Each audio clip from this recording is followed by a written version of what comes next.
You know, Six, I thought a quarter. Yeah. Not that big. So she was me, yeah, so. I don't want to tell you the plan. Hey, Robbie. And if she's really concerned. I can eat it vegan. Was the door still stuck open? Was the door still stuck open for you? Yeah. Oh, well, luckily. But I still can see we're pointing this way and then I was like. Yeah. Hey, Robbie, there's no milk. There's no Yeah. cheese. Nothing to it. Nothing needed, nothing needed. And so we use mushrooms and. Sure. Fun. Zucchini. Two. That we. Hey, it's me. I made. It's us. It's everyone. It's October. And- Welcome to the October Let's go. Omaha Astronomical Society General Meeting. And if you know what October is, you know what happens in October. I also have all this. So if you're on Zoom, we don't really have to go through that. We already know kind of all that stuff. We're old hands at Zoom, Yes. even before we did Zoom. Do we have any guests this evening? 1, 2, 3, 4, 5. I mean, you joined, so 5. Like you first. Meeting. My name is Ali Al Safwani. I'm from Saudi Arabia. I'm a student here. This is my first semester. This is your first semester. Wow. Yay. Well, welcome. You found it. Welcome to Nebraska. Exactly. How did you hear about us? Well, my English teacher talked about like astronomy and like society here. So, Cool. We sort of talk English here. We talk the language of the stars. Yes. Oh, how romantic. Music. Music, that's true. Well, welcome. And Kelly. Hi, I'm Kelly Kosh, and I just was doing some research online about this club, and I thought it'd be fun to join, so I did. My kind of interest right now is just finding places, like hearing everybody's favorite places, you know, within about a 50-100 mile radius to go see the stars. So, if anybody has any suggestions? Do you know about our site that we have and we think near isn't water? Is that what? Yes, I've been Oh. told about that, so that's exciting, yeah. We may, maybe during the break, we can write up like a list on the board of Oh, that'd people's be favorite great. places. Well, great to have you. Thank you. And you've joined too already, Yes. right? All right. Yeah. And back over here? I just joined. I met 3 people at the stargazing thing at Mahoney. Oh, And Cynthia and her husband, I think very we interesting. did talk, because I was there. you were there, really? Who's the guy with the big telescope that I talked to? Everybody's got a big No, telescope. no, Well, there weren't that many of us there that night. No, it's probably me. That's really Mike. right here. It was. You. It's not. Was it you? Okay, it was him. I went out. I didn't bring the big telescope. You didn't have your big telescope. Oh, yeah, there you Yo, go. Mine's more of a step stool than a it's ladder. older, so I don't, it's over my head. I don't think that was, anyway. Well, like I said, come up to the star party up in Valentine. I got my RV, I'm coming. Yeah. Well, welcome. Oh, I've been a member. Okay. I've been a member for maybe a month, but it's been hard to get to a meeting. Sure. But yeah, I thought it would be fun to, you know, speak to like-minded people about, you know, the cosmos. I think it's very interesting. Cool. And this is my daughter Aria. Hi, Aria. What was your name? Welcome. She's not really into astronomy like I am, but Oh. she really she thinks it's cool, I, but you know, I have a question, Aria. What's your dad's name? Christian. Christian. All right. Yeah. Well, Well, welcome aboard. Thank you for coming. Guest? Yes, my name is Thomas, and I heard about this at the garage sale. Wow, really? Alright. Wow, it's new ground for us. Word spreads far and wide. Tom? Thomas? Another Tom. That's 2 Toms tonight. I'm the one that told him. Get it on. Garage sale? We were running low on Tom. Silver. Yeah, we don't need any more We money. used to have more. We're all left, double mics. We have 1, 2, 3 mics tonight, Couple Johns. couple Johns, 2 Toms, Maddie with the- 2 Kellys, How many mics? 3 tonight. No, wait a Oh, minute. 4. 1, 2, 3, 4, sorry, 4. Yeah, 4 Sorry, mics Mike then. Desmond. I'm getting there. I'm not. Well, welcome. I'm glad you all could be here tonight. No more mics. So as a member, you will also get the Astronomical League's quarterly newsletter, The Reflector. You'll get access to Astro Park, our observing site in Weeping Water, Nebraska. There's the reflector right there. We do have a wonderful telescope loan program, so if you don't have a telescope or you want to try out different types of telescopes, we have those for you to check out as a member. We have our monthly newsletter, the Stella. I do not have a copy tonight, but it's delivered electronically to your mailbox. Yeah.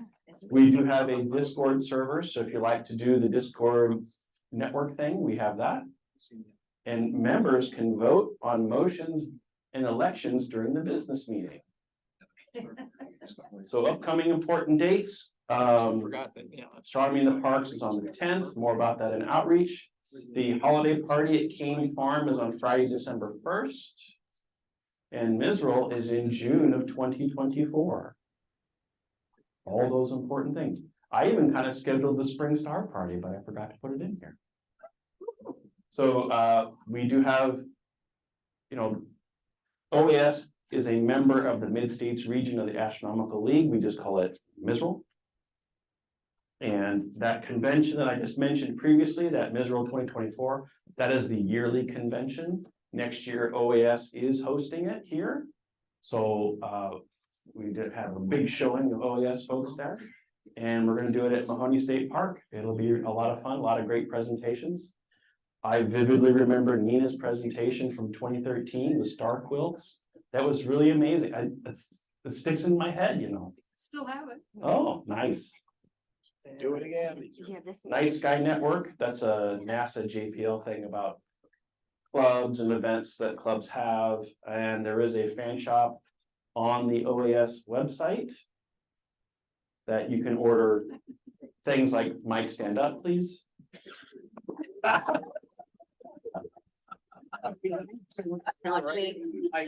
I'll say Mike's stand up next time, right? Thanks for showing that.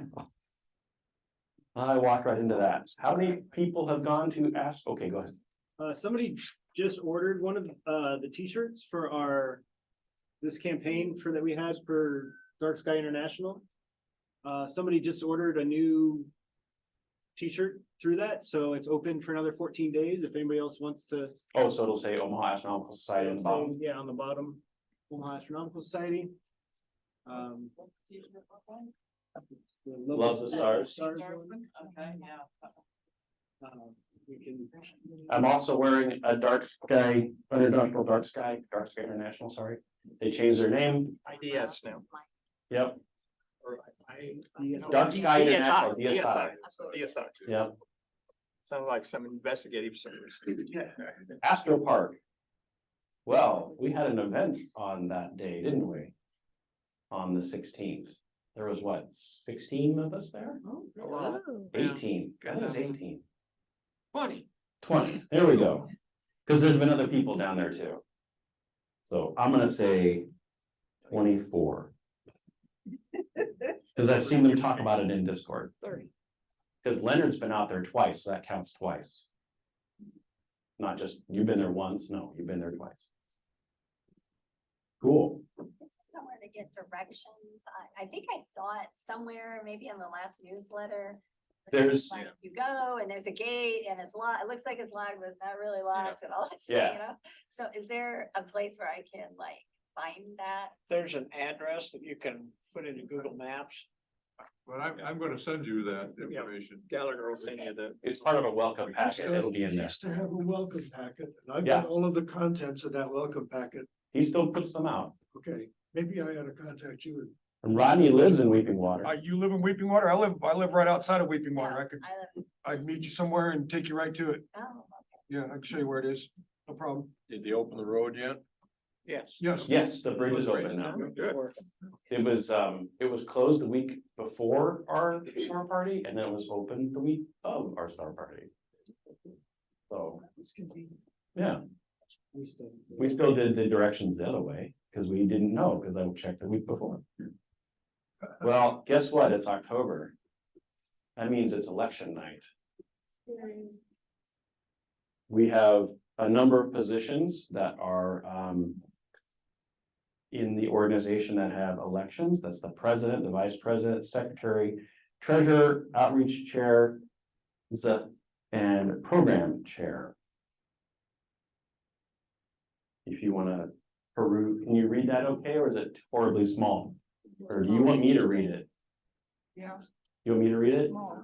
Okay. President officiates monthly meetings when necessary, calls for board meetings and leads those meetings, along with the treasurer, prepares an annual budget, time requirements per month, half an hour. I don't know about that. Might have to update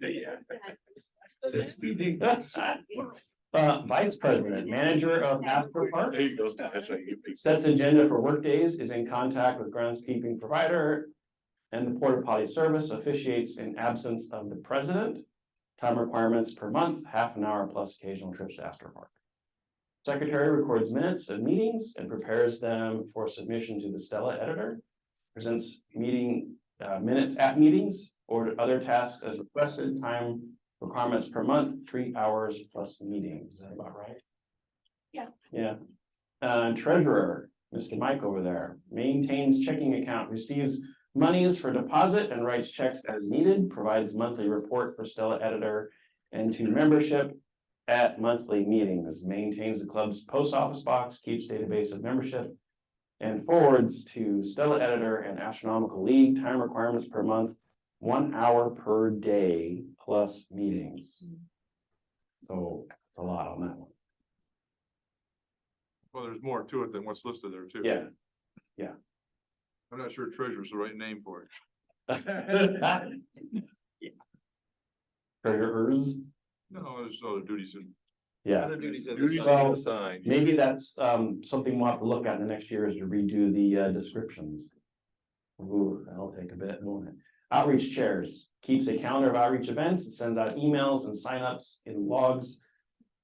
Sign up logs in effort to get members to participate, fields questions from public regarding possibility of outreach events via email and phone calls, time requirements per month, 10 hours per week. Divide that by 2, and what do you think? I mean, It's close, I Yeah. tell you. it depends on the week. It depends on the week. I tell you. Program chair solicits members to provide programs during meetings, updates the Stella editor with program information, buys door prizes for our holiday gala, time requirements per month, half an hour. I think that's probably a little bit longer. Because she's been doing the interviews, it's been about an hour, so. So those are the descriptions and duties of said officers. The election of such people have agreed to continue on next year. Is that a correct statement? Yeah. Okay, is there anybody else who wants to nominate themselves for a position to run against? That's not the ding dong. Okay. This will be easy. I don't have to go down each person. I can just do the whole thing at once. Ready? So we need to have a motion, don't we? Yes. Tom, Motion to accept. and seconded by Sonali.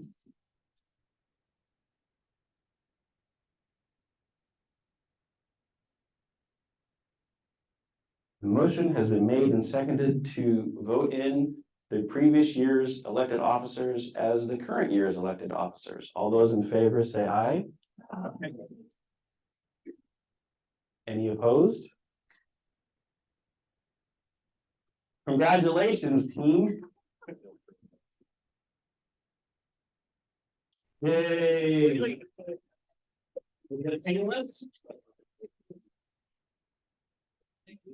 Huh? Tom Wilson. I know there's two Toms, but Thomas, I'm sorry. Okay. I will not be remiss without talking about our appointed positions. So awards chair is Kelly Larson, observing chair is Snelly. Telescope checkout Stafford, Stella editor is Steve Condry, InReach is Cynthia, webmaster Chris Russell, and if you didn't know, we actually had a library position a number of years ago. Yeah. That is open. Yeah. So, There also used to be a library that came here. No, I think it's. uh-huh, yeah. Yeah. It's still down there. I tried to reach him. I tried to reach our previous librarian through LinkedIn and I did not get a reply. So, I mean, I used to work with him. I thought he would talk to me, but. Who was that? Who was that? Ryan, Yeah. Oh. There's that young one. Have you seen, does he think he has any material? I don't. Yeah, Bill- all those- George the does. DVD. Had the DVDs and everything. No. You have. George has probably got that. I'm pretty sure it's like a trunk over there. Well, if you know where any of it is, we can certainly go through it to see if it's still relevant. No, Trust me, to trust you? there's only two people on the stuff in there that are still alive and they're not here. Hank Sedan's one, Yeah. and George. George, and then there's, I can't think of his name, the other guy down there, he can be a cop. Lives in Lincoln. Told you. Larry. Oh, Larry. No, Yeah, they're the only two names on the whole list of things that was in there that were alive besides George. Okay. There was a lot of stuff in there, folks. What is that? It's mostly paper. OAS holiday party. Here's your info. And the RSVP address.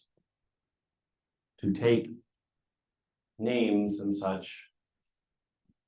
And a side dish. OAS will provide the meat I'll bring it to Bill. He's the side. so that it's Friday the 1st. So it'll come up pretty quick at the end of December or end of November, excuse me. It's been really fun having it out at the farm. Yeah. We've done star parties at the farm. It's pretty cool. And it may seem like a far away, but it's not. No. It's just south off Platteview Road. Live music by the Planetoid. There will be live music by the Planetoids. And I see Mike back there going, really? I didn't think about it.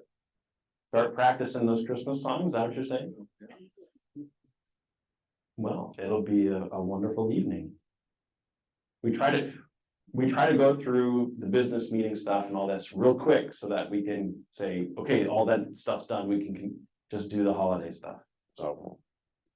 Can you explain the expectation? It's an indoor event It is an indoor event, yes. and probably no telescopes or Probably. stargazing? Okay. Now, in the past, people have stayed there overnight. But it was only like, I think it was me, Kelly and Diana that one time, but that was in the summer.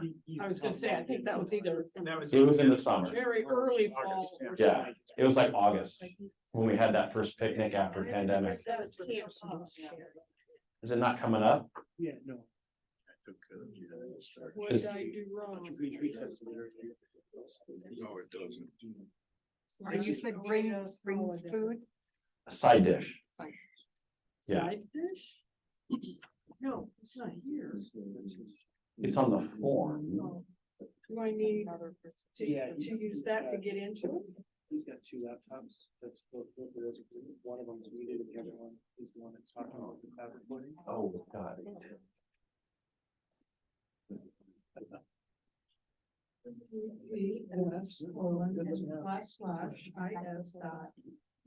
/IS.GD/OAS But last year. This year. Okay. In the break. Thank you. Sure. And yourself.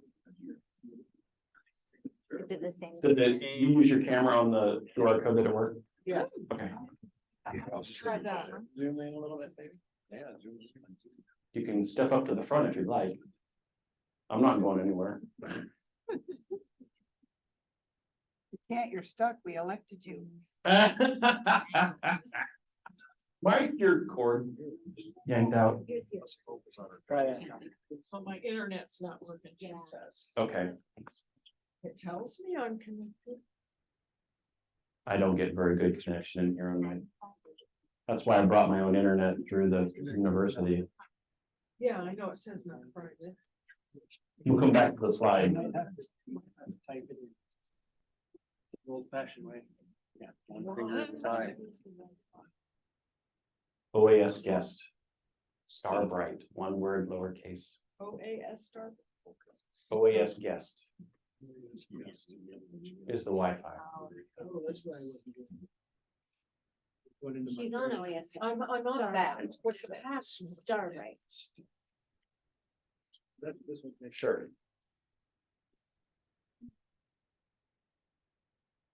The university used to provide us with a connectivity here every month, but when they redid their Wi-Fi system, they don't do that anymore. So no caps. Star bright. She used to count. No. All lowercase. So I brought my own in and I connect to their Wi-Fi and then I reshare the Wi-Fi out. That's what this little box is. Now what are you on? So how do you get connected? I thought they said they wouldn't do anything. They don't. I had to register for, you can connect to NU Guest and you can register for an account. And then you have to wait to get the email from them and it lasts like a day. 24 hours. He's a Google. 24 hour. Yeah. It's supposed to be 14 days. Okay, 14 days. It's an individual, yeah, which doesn't work for 1 month. Don't pay attention to the person behind the ceiling tiles. Ah, Okay. he's watching us. Yes, 14 days. That would be the better one. Thank you, Krista. I just know what I mean.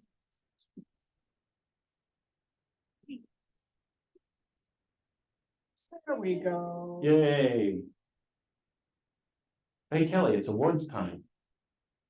And I got you right as you were drinking. Sorry. I do have a few awards tonight. Oh,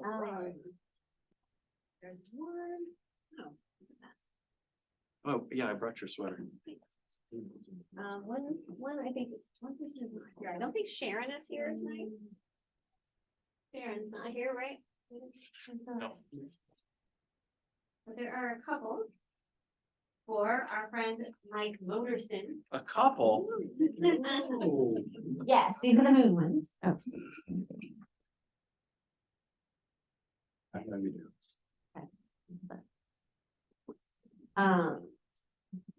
Rex. We have a couple for Mike Motorson. And these, which you can take the. See it from the thing. Tony's not here. There's two of them for the moon program. So what Mike did was he observed features of the moon using both binoculars, the naked eye, and also telescopes. Yep. And so he's earned 2 awards for that.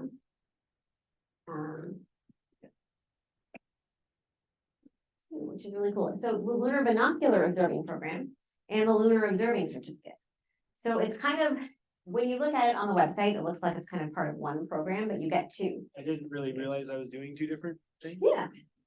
You can do just the one, but if you do the whole thing, you get 2.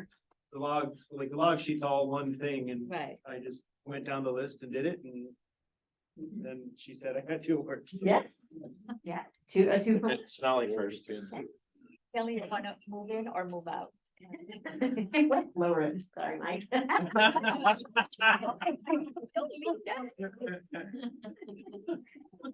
like that too. Thank you. So, congratulations, Mike. Mike worked really hard on this. Yeah. They included all those observations as well as he did sketches too of the moon. And it also comes with this cool little pin. So ask Mike to check that out if you're interested in the lunar program. Should have been 2 pins then. Yeah, so the Astronomical League Awards, which all of our members are eligible for, There's so many different kinds of awards, so check it out. It goes from beginner to advanced, so there's really something for everybody. Check it out. We're excited about, we've been getting more awards the last year or so, so it's kind of fun. Okay, and well, I'll probably have another one for Mike next month, actually. And now what he got? Yeah. Main leader plus the. Thank you, and congratulations, Mike. Thank you.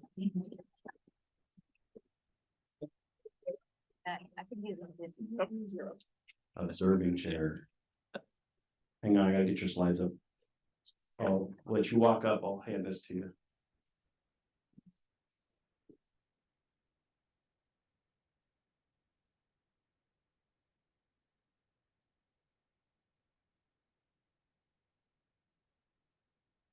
Hey, welcome to October. We have our parade of planets. Jupiter is very brilliant in the evening. It's in southern Aries. Saturn, of course, we've been watching it rise earlier. The current ring tilt is 10 degrees. And I have to say, this is the first time I actually saw the shadow of Saturn on its ring. So I was very thrilled. You can see Neptune, it's in Pisces, visible with either binoculars or telescope. Uranus, if you've not found it before, it's actually right between Pleiades and Jupiter. So if you draw a line between the two, you'll find it along that line somewhere. Venus, brilliant in the morning, and on the 10th, it'll be next to the moon. Of course, full moon, October 28th, and new moon on October 14th, if anyone was not yet aware of that. And we'll see why. But meteor showers, the Orionid meteor shower peak is October 21st, 22nd. This is the debris left from Halley's Comet, and at peak, when it's at its highest in the sky, you'll see about 15 to 20 an hour. And the other significant event on October 14th, because of the new moon, for Omaha, it's going to be the partial annular eclipse. And these are the times, this is from time and date.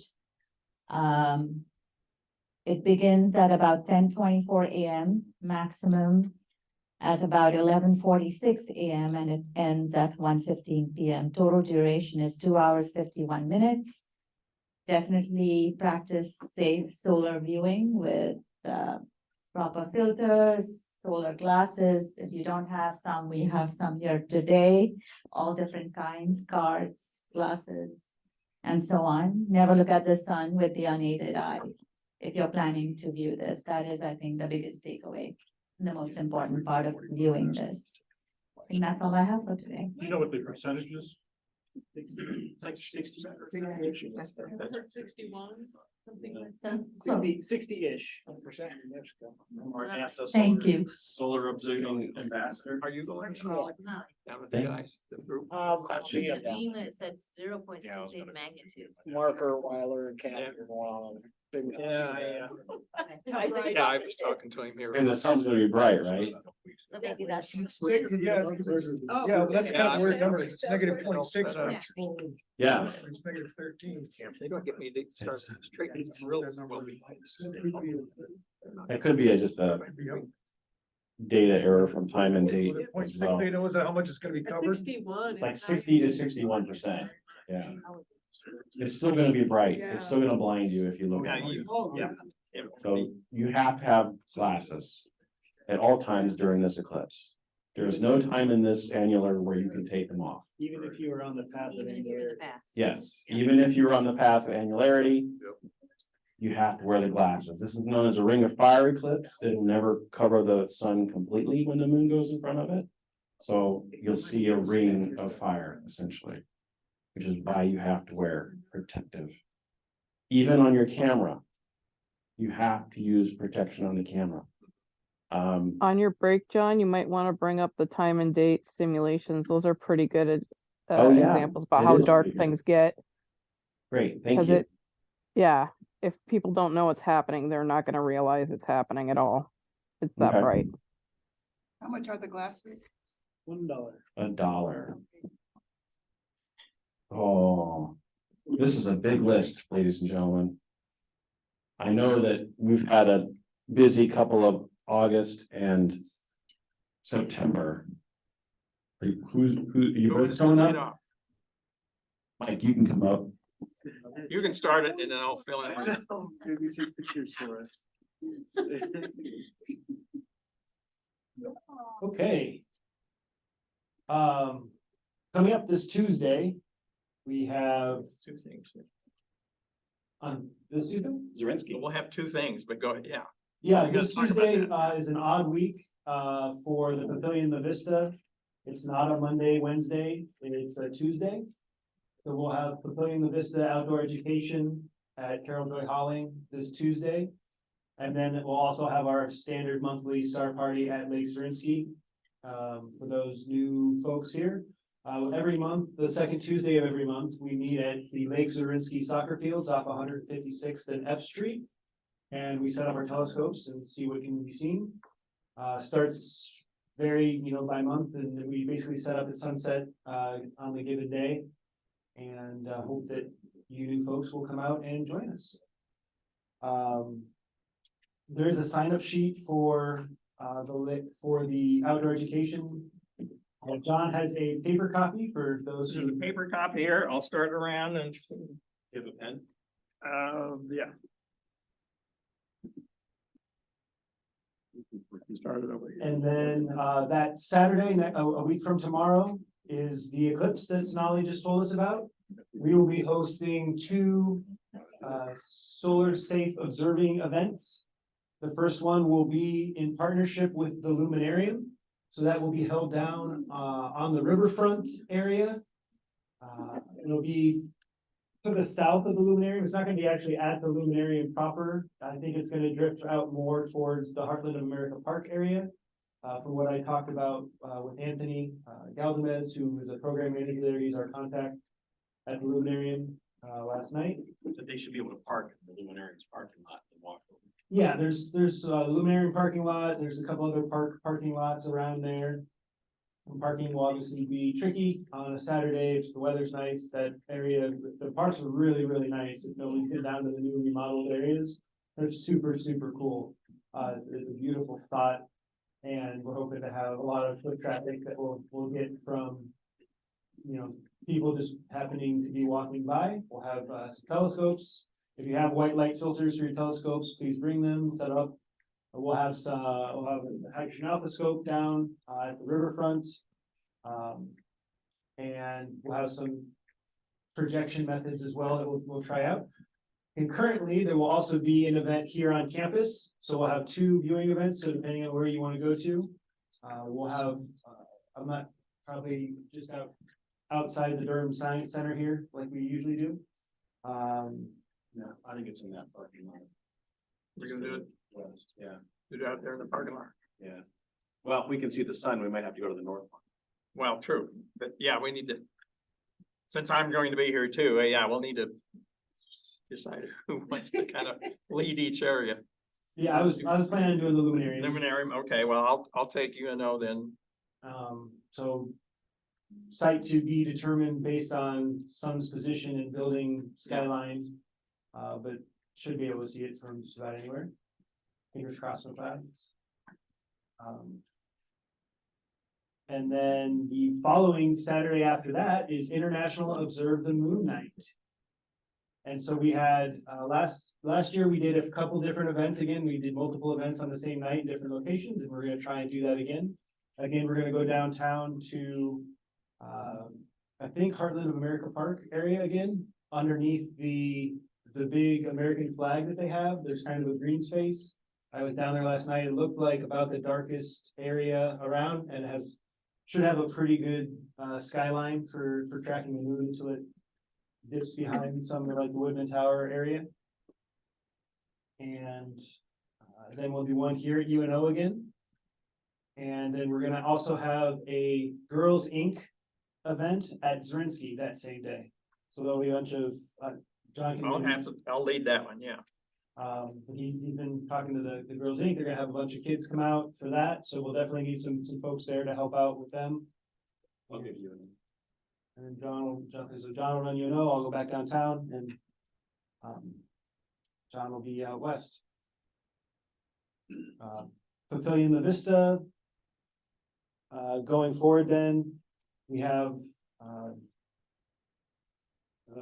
back on our regular schedule on the 16th, and the 18th, so the Monday and Wednesday for the rest of it.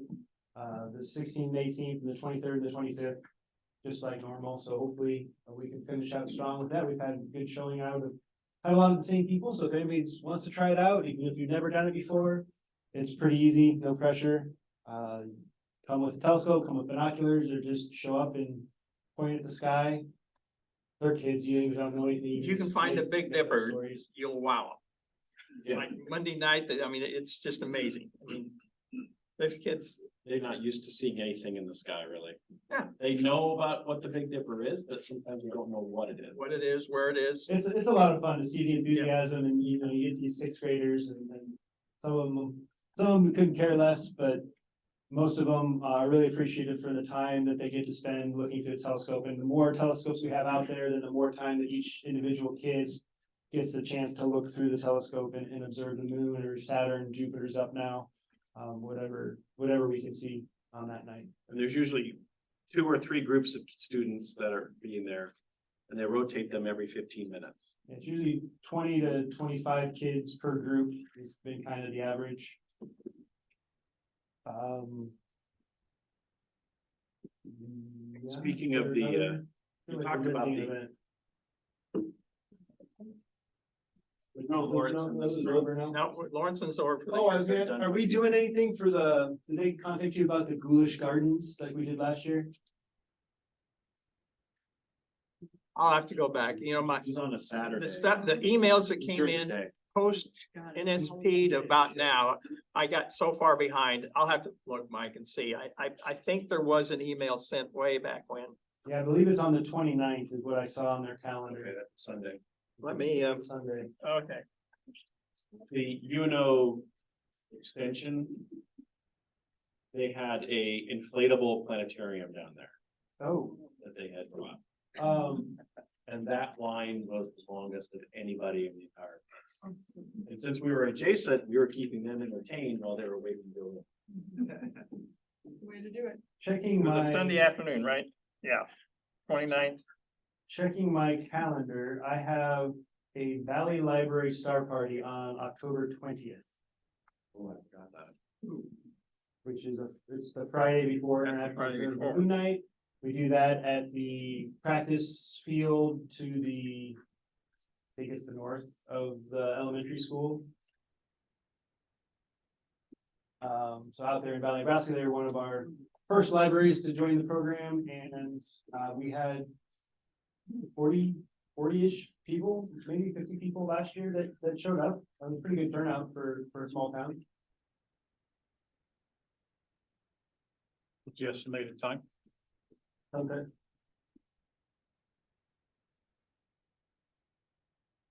I don't know what time that is, but it's 7 o'clock. It'll be like 6:37. 6 or 7:59 or something. Yeah. Probably, yeah, we usually show up about half hour before sunset or at some, we usually show up at sunset, if you're doing that time, we get set up. Before, because it doesn't really get dark until later. The name on that, Rose Incorporated, but That's the The 21st. 21st. Yep. I happened to visit the SAC Museum's website the other day and found out that they're doing a solar eclipse viewing event on the 14th. And they said they're gonna have telescopes and stuff. Lincoln? I don't know. Lincoln? Oh, there's like somebody's speaking, actually. That's what it was. We'll look it up later. This person who wrote a book is gonna be If here to they- talk about it. Don't communicate, I you know. don't know what changeover is at rate right now, so. That's all. I mean, we both know that it could have been a different person than you talked to 3 months ago. Yeah, I'm not trying to be mean, but unfortunately. they're a nonprofit, like we're a nonprofit, and sometimes there are challenges in running nonprofits. Yeah. That's for sure. John, did you have anything to add on to what's been discussed? in I the think outreach? Covered, well, okay, well, I'll, I gave a sheet there to Kelly, anybody else that's new and a member, or anybody, give me your email and I'll put you on my spam list and you'll get tired of seeing me email you. You can call it solicited email. There you go. Solicited email. And I'm trying to get good about Cause spam is unsolicited. Discord too. You're opting in to John's list. My list, yeah, if you don't want it, then. John has a solicitation list, is what you're saying. Mhm. It works. I'm not going there. So you'll be getting emails on all these things in the next few days if you're on my list. John sends out a weekly email that says, here's what's coming up in the next Here's week. what's coming up. For those who are new to the club, this is our busiest time of the year, August through October with PLV. It is not like this all the time. This is- yeah, the rest of the year is a bit easier than this time of year. Solar party at SAC is a children's book. It's a children's book. Oh, I Is see. that It's, Clayton's new book? Is that no, what- it's Jamie Sandberg is the author, and Kathleen Gottacan is the illustrator of the children's book. Solar Eclipse, a Stellar Friendship Story. So it's a children's book. It's a children's book. Total solar eclipse. What was the rest of that? Stellar Friendship Story. Stellar Friendship Story. Never heard of it. We can find it on their website and show it. But anyway, that's what it is. Yeah. So it's not some big. They may just have glasses that they're gonna hand out. when- That might Not be. some big. They have glasses for everyone? Okay. It sounds like the event is indoors because during the eclipse, they're going to meet with guests and sign their new book. And someone read, and Jamie Sandberg reads her book in the theater. Okay. Maybe they'll pipe this in. It's probably one of the field trips for They kids. plan for us and not tell us. I don't think so. I don't think they did. They, Okay. I think Santa Goes to Space will be something we reach out to them ahead of. we time. will, And going by past years, it's the day after our holiday party, yes. like 8 a.m. Get there early. The nice thing is we get a park around back where nobody else gets to park and we can bring our stuff in. Take in the back. Yeah. Because it's not easy to bring all that stuff up and then back down and, although last year we were up at the entrance. Yes. We'll try to. Elevators. That, I think that kind of worked. We were like the only. Well, group that's true. there. We got a compared lot to of, previous year. foot traffic right there. Yeah, it was kind of nice. But to throw that out there, this is a good time of year to start getting your hours or to get your hours for the outreach award. Yes. Yes. If you spend hours helping out with outreach, you can get an award for that. And it's just a minimum of 5 events, 2 hours each. It's 10 hours and you can get an outreach award. So we've knocked that out this month. And anybody can volunteer. You Now, don't have to have specialized knowledge. I'm gonna get my outreach co-chair's opinion on this. Say Mike sets up his telescope on Halloween and has 50 kids Yes. and you were out there for 3 hours. Yes. That It counts. It counts. I counted it last year when I did It it. counts. It counts. Hey, All by yourself. It So counts. you can say, you can have candy, but you have to look at the telescope first. Yeah. Yeah. So, It went, In our house. and I get candy too. Is it chocolate candy? It was I'll fun. come. they get candy afterwards, they don't stick you the telescope if they have grabby hands. Yeah, but they bring the sticky with them. They do anyway. They do. They've gone through half their bag by the time they get to your house. We also have beer for adults. Right. Oh, you give out beer for adults. Everybody's going to Mike's house. what's location? What's good? Are you buying this, Carmen? I actually did. I bought the candy and the beer last Okay, year. you got the candy, but yeah. Both treats.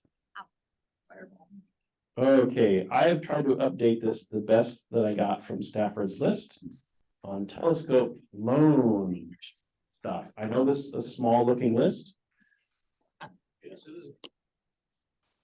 I highlighted the 3 telescopes that are going out of the inventory in yellow. Yeah, we'll probably discuss those a little bit more in the business section. Short term. The Coronado just went out for checkouts Today. The 8-inch Schmidt Casagrania will go out this weekend. What else do I have? 4SE will be returning this weekend. So that'll, see, the ETXLS that came back and it probably went back out. So that's out to a new person. Let's see what else we got here. And even one of our off the books scopes got checked out, so. There are two 4SEs, that's correct. But I didn't put it on there. There are what? We have two Celestron 4SEs. Okay. It's not at your house still, is it? It's at Mike's house. That's a good place for it. You loan a telescope and a beer from Mike's? So anyway, that's about it for the scope loan this month. If anybody wants to buy it for us, either make one for sale for $350. Yes, there's a 4SE for sale on Facebook Marketplace for $350. Which is pretty solid deal. Yeah. We That's have a nice Meade 2080 for $250. Nice is relative. Which one? Who is us? Yeah. I thought that was spoken for by Steve. For sure. That's it. Yeah, he does have that one. He's the one who also wanted to buy it. Yes. Okay, all right. But in the event, unlikely as it is. And if it falls through, okay. That's true. All right, thank you. InReach. Cynthia. Hey guys, we hope you'll come on out to, am I too loud? No, you're good. Yeah. All right. Member meetups, if you're a member, that's another one of the perks you get. We're going to the Kiewit Luminarium. Dates are up there, Thursday, November 9th, 7 to 10 p.m. All adults, 18 plus. It is a night light, so that's what their deal is there for adults. Yeah, get your tickets early. Oh, yeah, $20 a person. Get your tickets early because they are limited. Who has gotten their tickets already? All right, so if you need assistance getting your tickets, let me know. Any questions? Something to write.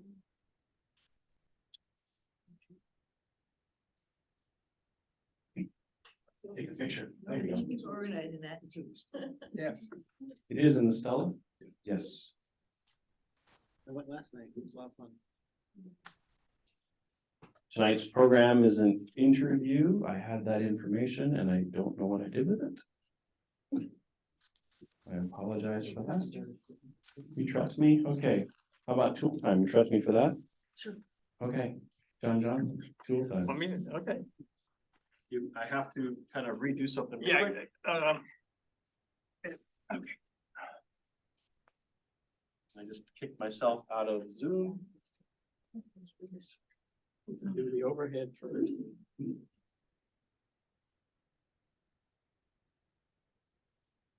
See how I do this overhead thing. Well, while he's getting that set up, yeah, I just discorded John earlier.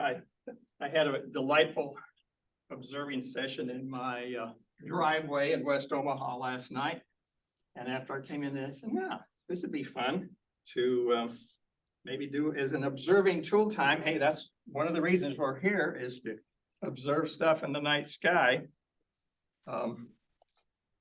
So Just give me 1 second. I'm gonna try to I need to spotlight. One. Need to move the other way. Oh, wait a minute, it is seeing it. Okay. it is. Well, here, if I do it On the other side, John. It's showing on both. Try the other side, the other screen, John, Yeah, on that's the what other I'm side of you. To your left, John, the screen to your left. He was on the other screen. Oh, there we are. There's two Johns up here. We It's couldn't not- do a better stand-up routine than we could. The other left. Can you I know. see that? I know that this, for home folks, this is a little bit difficult for the way that the system works, but we're using an overhead projector. Do I need this for the home folks to hear? Yes, probably. Cause I can yell loud enough, you No. won't hear me. You want the other side? Your others, yeah, always good to use the microphone. Other way. It's all reversed on There you me. go. Okay. Hello? I'll have to read that. You see it there? Yeah, Okay. let's look at that one over there. I'll read this one over here. Okay, also, I'm a multi-decade subscriber to Sky and Telescope magazine. I just look forward every month to getting it. I know there's so many resources online these days. A lot of people say, yeah, it's not worth whatever their prescription, I think it's subscription is worth now, probably $50. I don't know. I bought it 3 years at a time and get a discount, but anyway, every month in Sky and Telescope, they have this little session or a little article in the middle of the magazine where they have the this all sky map, and it's called Binocular Highlights by Matthew Waddell. And so this is actually from September last month, but I always look at these and read these, and I thought this was kind of cool. It's called Hooray for Herman's Cross. I'll read some of this. It says, near the eastern border of Sagittarius, the Archer, you'll find a neat little cross asterism formed by 4 5th magnitude stars, flame seed numbers 59, 60, 62, and Omega Sagittarius. It's about 2 degrees tall, about 2 degrees tall, and about 1 degree wide. The asterism is big enough to be spotted with naked eye. Well, not from Omaha. I couldn't see it naked eye, but I had my binoculars out. Now, granted, I got one heck of a pair of binoculars, but I tried it with my 50s and I could see it in them too. The story behind it is kind of interesting. I don't know if you want me to read through it. Can you read that? I'll read it because it's kind of hard to see there. It appeared first in Ptolemy's records, and he called it, or it was even in Chinese records, it was called Goigoi or dog territory. Ptolemy recorded it as the Tetrapleurium, which means quadrilateral. In his 1603 Uranometria, Johann Baer Latinized the Greek to tetrapleron or terabellum. Okay, Latinized tetrapleron to terabellum. And in the 1801, Johann Baer included the terabellum in his Uranographia atlas. Sometimes thereafter, astronomers stopped labeling it, at least in European and American star atlas. I searched through various records. I pulled up a copy of the which one was it? Bode's, I think, Uranometria, and it is labeled there.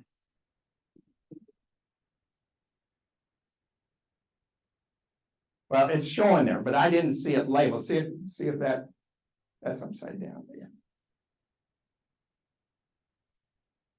So anyway, it basically disappeared off anybody's radar screen, so to speak. Amateur astronomer Herman stumbled across the quartet in 1986. He couldn't find it plotted on any modern atlases, so in 2006, he christened it Herman's Cross. We can't go back to calling it the terabellum because in 2017, the International Astronomical Union formalized the name terabellum for the actual star Omega, which on this chart happens to be that one right there. So it'll have to be stuck with Herman's Cross. Very interesting story. So I figured I got to get out there. So last night it was really clear and perfect temperature, set up my binoculars, and as I said, I couldn't see it naked eye. So I had to do some star hopping down from Capricornus, has some pretty bright stars. let's go back to this and see if,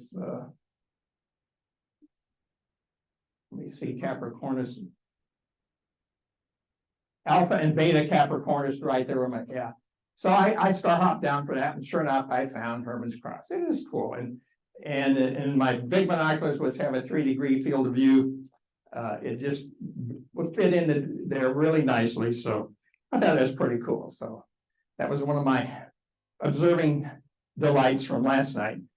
I continued to bounce around the sky looking, you know, if you really know where to look, even in my light polluted West Omaha skies, I found M75, which was really close, a faint globular cluster. I found M55, which was tough. It's so low where I'm at. And then I went up and looked at M73 and M72. I looked at M2 and M15, which are globulars in Aquarius and Pegasus. And then I remembered reading something here a year or two ago, and I couldn't remember where I saw it. Went and found my stash of PDF files, and I went after another little asterism. That's what they call these asterisms. I don't know if you can see that or not. If not, we could go to the start, the planetarium program. Yeah. Let's do that. Let's do that. I remember finding in a, I don't remember where I even found it, but there was a PDF file backwards. Oh, it fell right over there. Yeah. Called Asterisms, Small Star Patterns for Telescopes and Binoculars by whoever the Mesa Ramakers. And the old brain cell said somewhere there's a miniature dolphin. Now, everybody knows about Delphinus. They're just east of Altair or Aquila Altair, which is quite obvious. I could make it out even in light polluted skies. So I went to see if I could track down Delphinus minor, or the baby dolphin. So you go up to Pegasus. You'll have to help me with that. All right.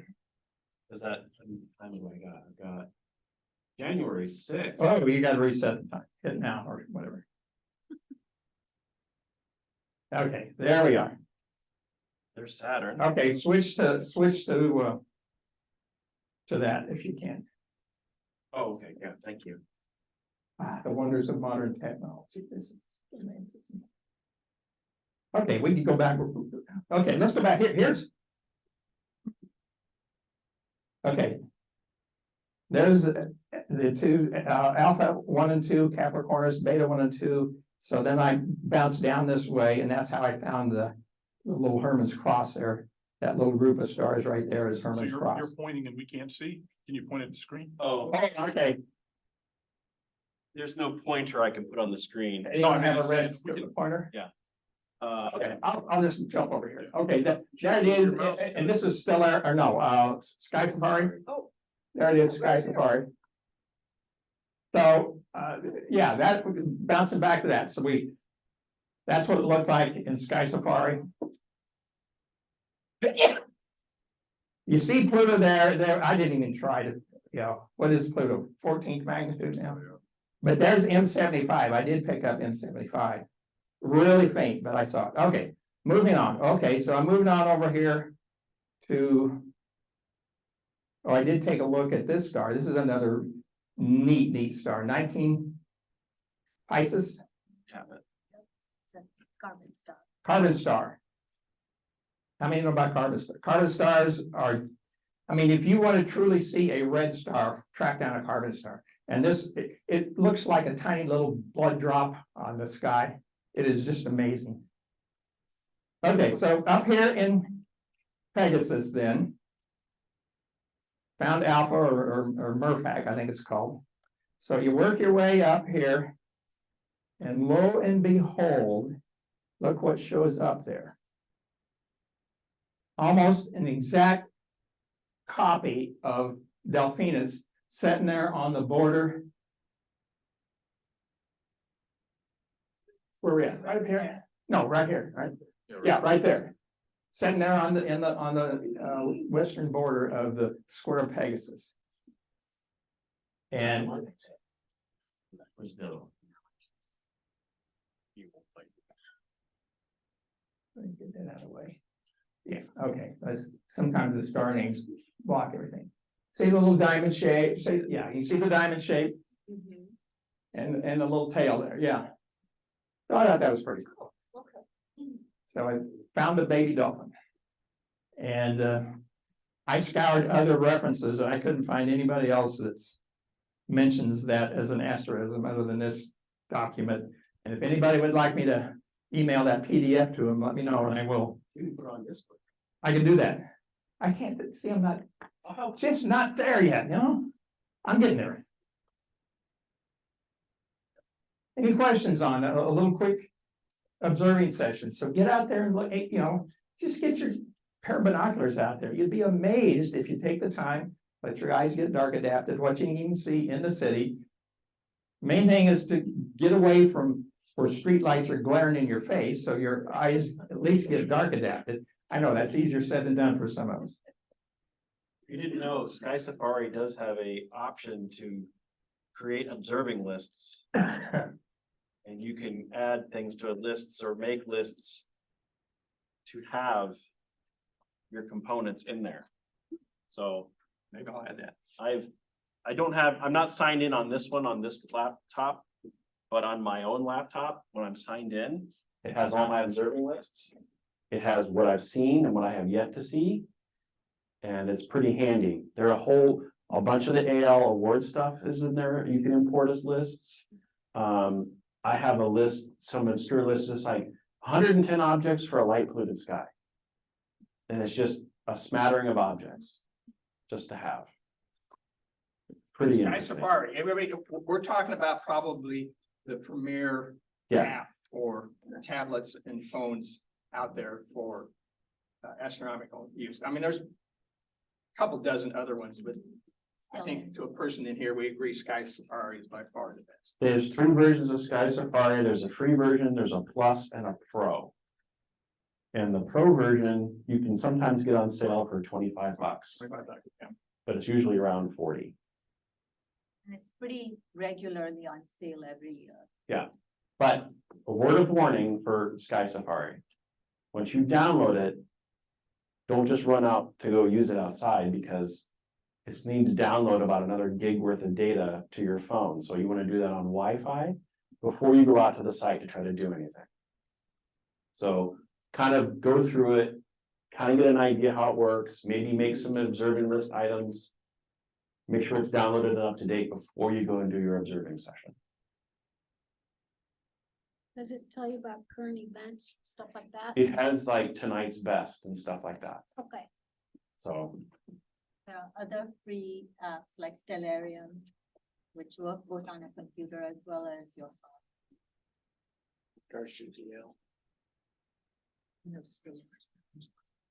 Let's do a presentation on planetarium apps for the library telescope program.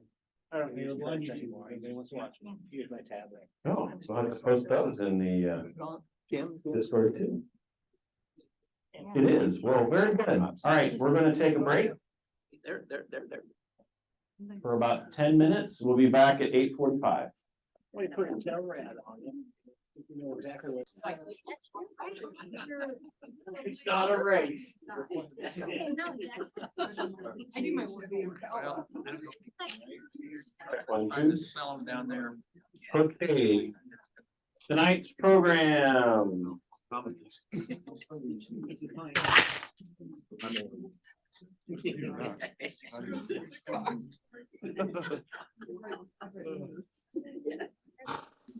If I can find the right tab.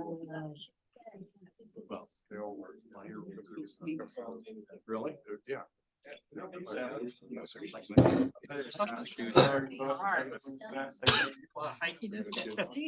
Right. Okay.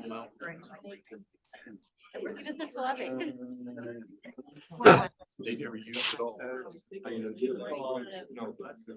Well, we're just gonna do it. All right, Really cold, yeah. here we go. Jordan has prepared for us another wonderful interview. Quiet down, everybody. I gabbled once, gabbled twice. Go get it, gavel again.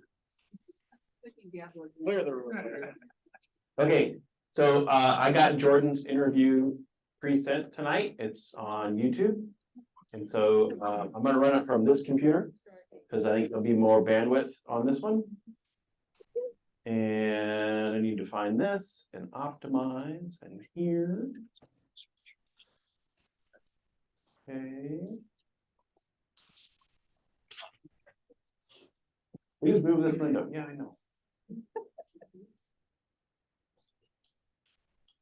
If AI knows that, why didn't they move it to begin? Well, yeah, that's true. Sorry. Oh, I agree with you though. Aerospace engineer Julia Bassini. First, my journey to get to my grad. Ooh, it's quiet. Yeah, we need some volume. Need more volume.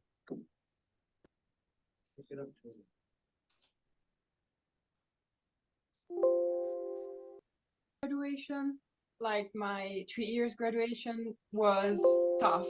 Like when I got into aerospace engineering, I wasn't ready for it, to be very honest. Like I wasn't the best at math or physics or chemistry, but I was very passionate and very determined, and that was what I wanted to do.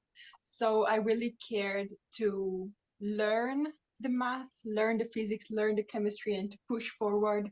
So like with highs and lows and obstacles to overcome and many exams failures as well, like they are part of the journey. I got to the end, and that was incredible. Also, like I got to my graduation that we were in the middle of the pandemic. Oh, wow. So basically I had to defend my thesis like here in my room. We were in lockdown. There was like my grandma sitting by me, like hidden from the camera, because like we had to discuss it remotely. It was pretty a strange period, but like the satisfaction was a lot. Like it was the same. These past 2 years have been definitely interesting, and you know, many people say that when you get to the master degree, things get easier. That's not true. Like they continue like being complicated. I've seen that like in my 5 years of engineering since when I started. This is probably also the Italian school system. I'm not sure. Maybe in other places of the world it's different, but I've seen a sort of escalation of difficulty going forward that like starts from the basis, and like every single course you take, it's like a little more difficult than there was the one previous, and it's like every single course is necessary to continue forward. Well, of course, but like also like the difficulty degree keeps increasing as you go, and that continues in the master degree. It wasn't simple at all. Like I feel actually a hero for getting to the end of my exams. I finished them. Now I'm working on like the final thesis. But it was very interesting. So I took systems. I wanted to specialize in aerospace systems because I want to get into how like to have a big picture on the space systems of a capsule, for example, of a space vehicle or whatever I'm studying. Turns out that my university was actually more focused on the aeronautical aspect. So I find myself studying aircraft way more than the space systems, but they were very like interesting and eye-opening. In any case, like I've always said that at university, at least here in Italy, it doesn't count so much like what you specialize in, but the mindset that you get, especially in engineering. Like when you finish, you're an engineer, and it doesn't matter if you're aerospace or mechanical. What counts is like the mindset that you have and how you've learned to solve problems. So that's more or less how I got up to this point. And now I'm waiting to start working on my thesis, because here in Italy we have like this big final project that we have before graduation at the end of exams, and it's basically a research project that can be done, for example, alongside an industry or company, in my case that works in the space sector, and that can be useful for actual projects that the company is working on, for example. So now I cannot disclose much of what I'm doing because it's pretty secretive. There are some big space companies involved, but it's really exciting. Like, it's my dream. I'm actually living my dream currently. Yeah. Oh my gosh. So that topic then, did you already decide on a topic like that when you entered your master's degree, or as you were working through, you kind of discovered those companies and then found the topic later? So you kind of discover your topic later, and you don't have so much saying, like in Italy, you don't have so much saying over what you're going to study for the thesis. Because it's just how it works. Like, you get to work on what's available more than on what you like. Like, if you like what you're doing, you're lucky. Like, that's a bonus point. In my case, I'm doing like more than I more than I imagine, and it's just in the sector and in the like niche that I wanted to be in. That's human space flight and the systems of the like crew of a mission. So that's like I got into aerospace engineering because I wanted to be an astronaut. Now, I'm not saying that I don't want to be anymore. I just have become more realistic about it. But that was my starting dream. And then I'm now, like after 5 years, I'm actually working on something that's so close to that. Wow. I was lucky. I think I was lucky. I mean, that could put you on the path to still become an astronaut, especially with if we are able to go explore Mars, hopefully, and you have that interest for Mars too. I hope so. Like, I think I'm definitely closer to the sector, so that's really good. To be an astronaut, though, you necessarily have to have a job that's very, very close to the astronaut figure. Like, you can be an electronic engineer, like working on electronics, and still have a very, very good chance to become an astronaut if you have the necessary requirements. Were you also studying to become a pilot, or getting your pilot's license, or doing some flying lessons during that time? Yeah, that's something that I've always wanted to do, because there is like flight field very close here to where I live, and like I've been going there since when I was a kid with like my bicycle. And I've always loved looking at airplanes, and they do offer like flight lessons, and I care to go. The only problem is that they are incredibly expensive. Like, for a common normal Italian family, they are very expensive. So I haven't been able to afford it serenely up to this point, because I'm just a student, so I don't have an income or anything. But when I start working and actually have an income, I definitely want to invest in that. I think I will pursue that.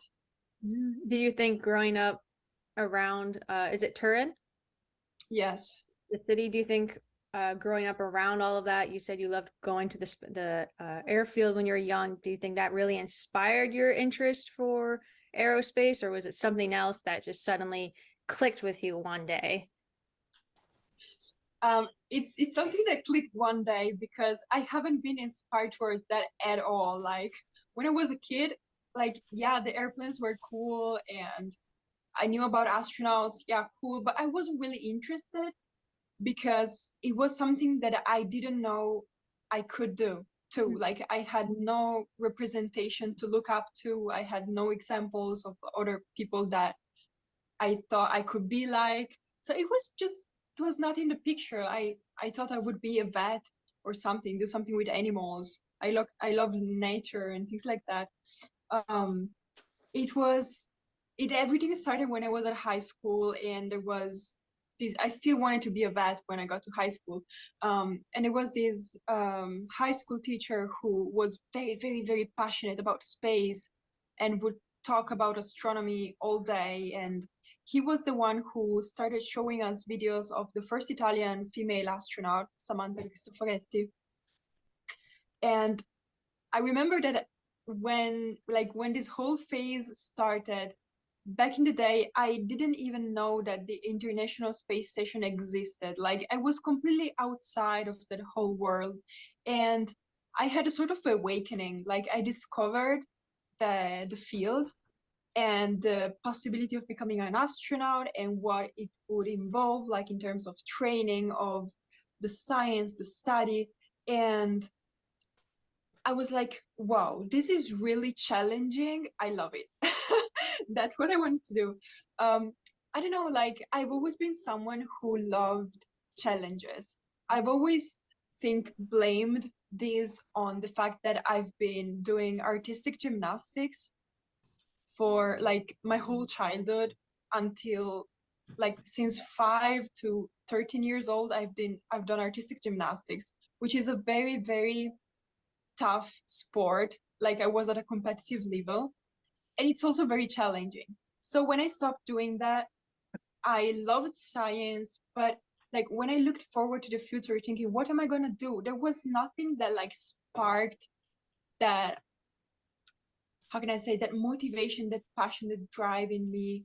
Like, I was looking for something that made me feel the challenge the same way that gymnastics did. That's strange, but like, I don't know, I just struggle to see myself closed inside an office my whole life. Like, that didn't feel like me.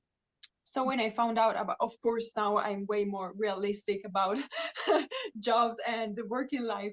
But like, that was my mindset in high school. So that's how, when I saw the astronaut career, I thought, wow, I want to follow that.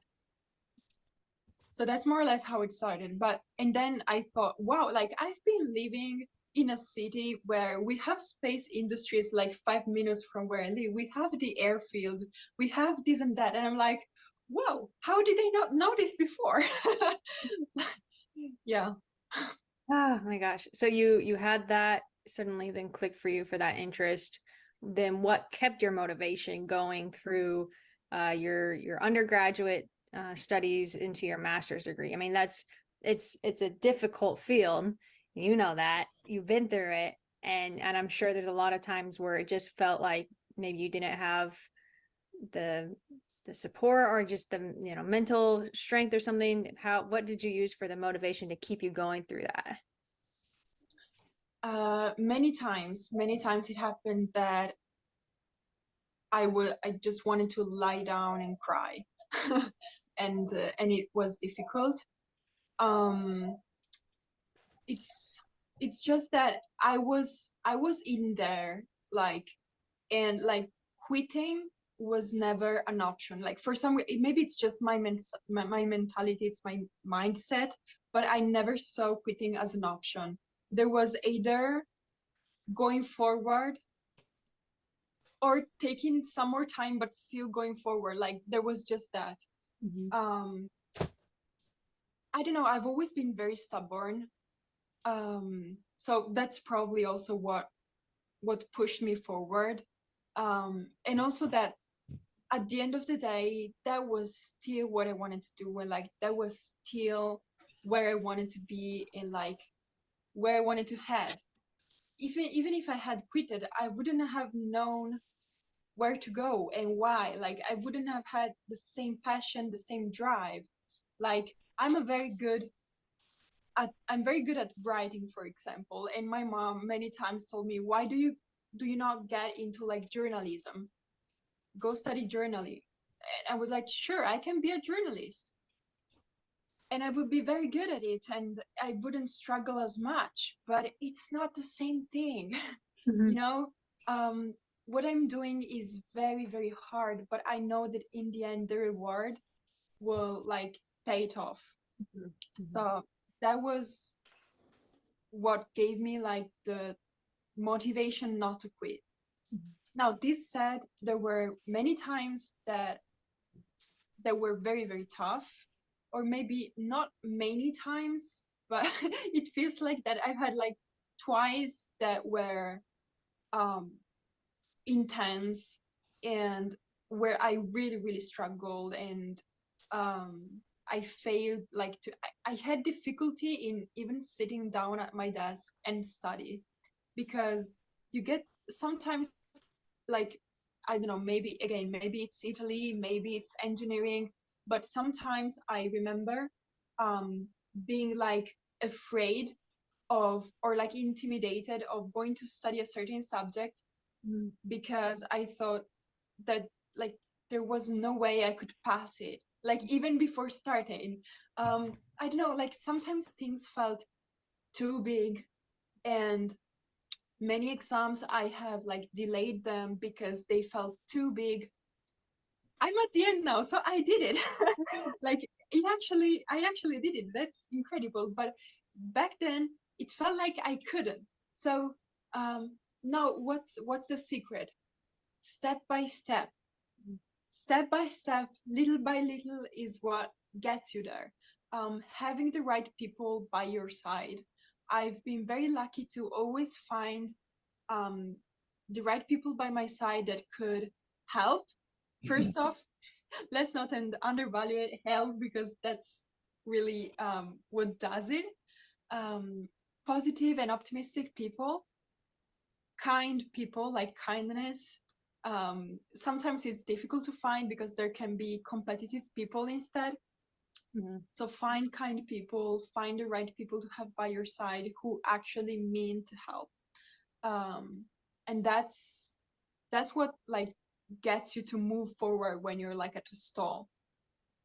I mean, it's kind of my survival yeah, story. yeah. And speaking of your books, I mean, from that whole time, it seemed like you were writing not just one book, multiple books at the same time, and then giving presentations and talks, and that, I'm sure that gave you a lot of good opportunities to kind of meet a variety of people in different fields that really cheered you on too.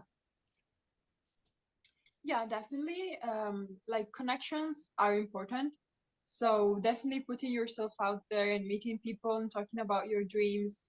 It can really help to find people that like from their heart want to help you, and like they might see your excitement and be like, yo, this girl is really driven, is really passionate. I want to help her. So like these things can happen. So one should definitely not be shy and do this. And I'm saying this as someone who's been shy for like years and I still am, but for some reason I've learned to um, put myself out there anyways and talk about what I enjoy, and that really helps. But when it comes to exams specifically, those are not the people who are going to help you overcome the problems. It's more of your classmates. So one needs to find very, very good classmates to go through exams when we come to the practicality of the issue. And now you're an inspiration to girls, women, and young men and boys in the STEM fields. I mean, from all the things you've learned. And I mean, it's incredible to see what you're doing and the presentations that you give to people, and where you may not have had someone to really look up to before, and now you are that person to so many people. Yes, exactly. I'm trying to show that like I was like any girl, and I still could get to this point studying this very difficult subject that many people still relate to as for men, blah blah blah blah. And like I did it, so like many other girls can do it just like I did. And like I'm trying to put my story out there, like, hey, I had all of these difficulties that are like super common. I hated math, which is also super common, and yet I came to this point. So like it's not impossible. If you're passionate, you can like still work on it. Of course you have to like want to do it, and like want to do that sacrifice of having to really put the work in and put the effort in. And I understand that not many people feel like doing it. Some people want the easy way, and that's fine, but they will have to sacrifice their dream. So it's at the end of the day, it's everyone's choice. But it's doable. Like I'm just trying to give the message that it's feasible, like it can be done. It's not impossible. In one of your books, I read that you were writing it to kind of motivate people in the field. I mean, all your books are kind of centered around aerospace, the sci-fi, astronomy, outer space, that genre. So I wrote two books when I was 18 and then 20. One is science fiction, and it's the story of the first human beings that were born on Mars. So it's like a science fiction story set on Mars on like scientific studies, because I wanted to make it realistic. And like the idea behind it was to like give young people a story, like to entertain them, but also to teach them something about space and like inspire them towards it. The second book that I wrote at 20 was actually more focused on aeronautics, and in fact like the protagonists are pilots. And it's more of a love story, but I mean it had to happen because as I said, my University of Aerospace Engineering was very focused on airplanes and aviation. So like I didn't care about airplanes at all before starting, but it just grew into me like this passion for planes. So at one point I had to write that story too. And then the other book that I wrote was more of inspiration, motivation kind of book that kind of recounts my story, but also talks about the space sector and presents it, and like talks about the missions that have been done. So a kind of space exploration history and kind of resume of everything you need to know about space nowadays, kind of. Wow. Who's that? Hmm? Who was that? She is a scientist in Italy in the aerospace. Her name. What did you at the beginning? Julia. Julia. Yeah, just a sec. Benali or no, not Benali, but I forget. I only caught the first name. Now I gotta try to catch up. Come on, play. First, my journey to get to my was like basically Already passed. Yeah, it was right at the beginning. Right here.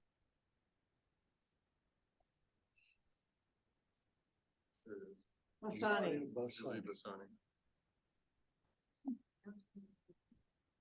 It is 45 minutes long. We're gonna do like half of it tonight, so I'll try to put it in Discord. I can send it to you too, Nina, if you want it. You admire her for what reason? She's an aerospace engineering student. She's written a couple books and she's also a student. So she switched, I mean, she talked about her story where she was in gymnastics and then switched over to the sciences. I don't, obviously Jordan would be able to speak more about that than I can. She's not with us this evening. So who's digging this chick? Is it you or is it Jordan? Jordan is interviewing her. She's our program chair. Huh? Who is Jordan? She's our program. She's our program chair. Yeah, so that was the young lady The hair pulled back. asking questions. Yes. Oh. Yeah, she couldn't be with us tonight. Now I see why you're enthralled. Okay. Yeah. I'm getting you now. Okay. Cause it was like, half that stuff that one was saying, it's like, duh, no disrespect, but stuff is difficult. Like right now, half the stuff y'all been saying, I'm like, what does this and that mean? So I understand what she's saying, you know what I mean? Just keep going, 1 + 1 = 2. I really do understand. And motivating oneself and the Yes, continuing. that's why I'm back here, cause I'm like, one day y'all gonna say some stuff and I'm gonna understand it. You know what I'm saying, as far as pertaining to space math and all the areas and, you know, and all the weird space. And that's the nice thing about astronomy and space. I should probably put the microphone on. Is you can do as much as you want from, you can do the hard science, or you can just do it for the beauty and look. For Yeah. now, it's the beauty as I Yeah. respect space. It's time, like, for example, I notice when the moon is full, just wandering slowly, just little things that people don't notice. I don't know, and maybe y'all do. Like I do. I got some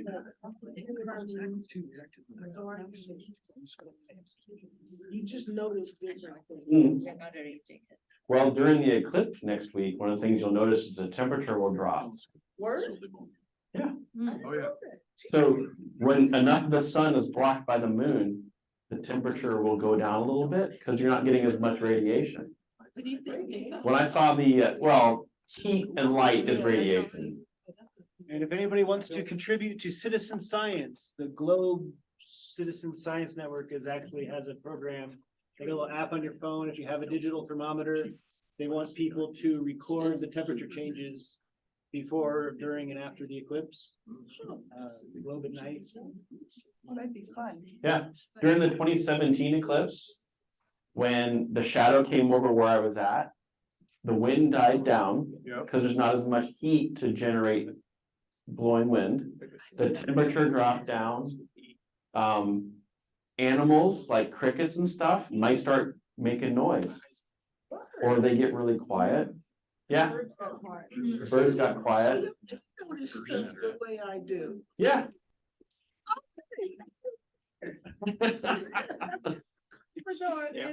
In my little thoughts. And one of the other things that I noticed too is all the automatic street lights around me turned on because they thought it was dark. Nice. Yeah, and then when the shadow went away, they all turned off. Research and everything. So there's that Globe Eclipse app. Yeah. Now, this is the one where you point it and it's kind of. It just helps you record information like what's the temperature where you're at. Oh, that's the temperature one. Got it. Yeah. Okay, okay. There is an app called the Solar Eclipse Timer. I don't know if you've seen that one, Mike. What it does is when you run the app, it does audio cues like, first contact. So first contact is when the moon first starts to show against sun, like in an eclipse. So it does the audio cues, so you don't have to keep looking at your phone. You can keep looking up and you listen to the app telling you what's happening at that time. Yes. But I just I just downloaded the update for this year. They have one for. Wow, you can record eclipse sounds? Hey. Recording the changes in nature and then submit that data to. Interesting. A whole bunch of stuff that they've been doing and just taking data points from all over to further, hard science research. Yes, Rodney. Will there still be like during the full ones, like they have like, what do they call them, the shadow, not shadow lanterns, but like the shadows like on the ground that look like, was it gonna? Yes. You get that with the partial also? Take the colander. But you should get if you're get crescent shapes during the total, you're gonna get it through the partial too. Yeah. Oh, really? Or like through leaves and stuff. Yeah. Yeah. So you take a colander and put it a couple feet off the ground and have. Yeah. A whole bunch of. Going on. I remember Louis had one in 2017 and it had star patterns in the colander and that did it on the ground.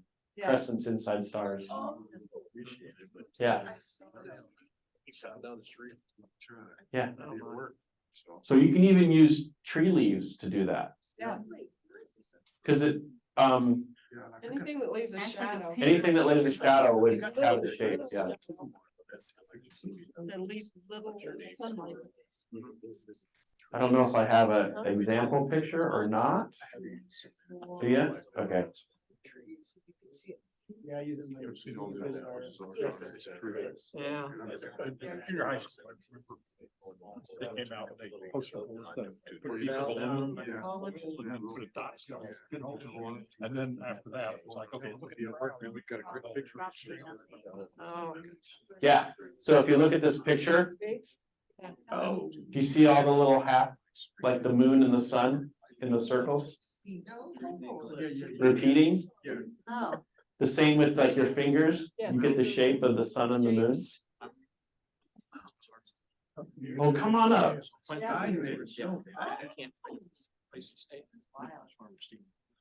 Excellent. Meant to do that. It's such a simple thing, you just have to hold it up. Let's see if we can stand for one of our big streams. Yeah, that way you can do all this without even looking at the sun, because you're just looking at the ground. If you have a hole punch and put a 1/4 inch hole in a piece of paper, you can project the eclipse. Yeah. So we'll be in the spring. It's about 2 hour drive. Oh, he's changed. Mike is a solar ambassador for NASA. I just don't know. Sunny bunches of oats. The sun. So you could make a projector camera with a box. Cereal box to make a projector camera.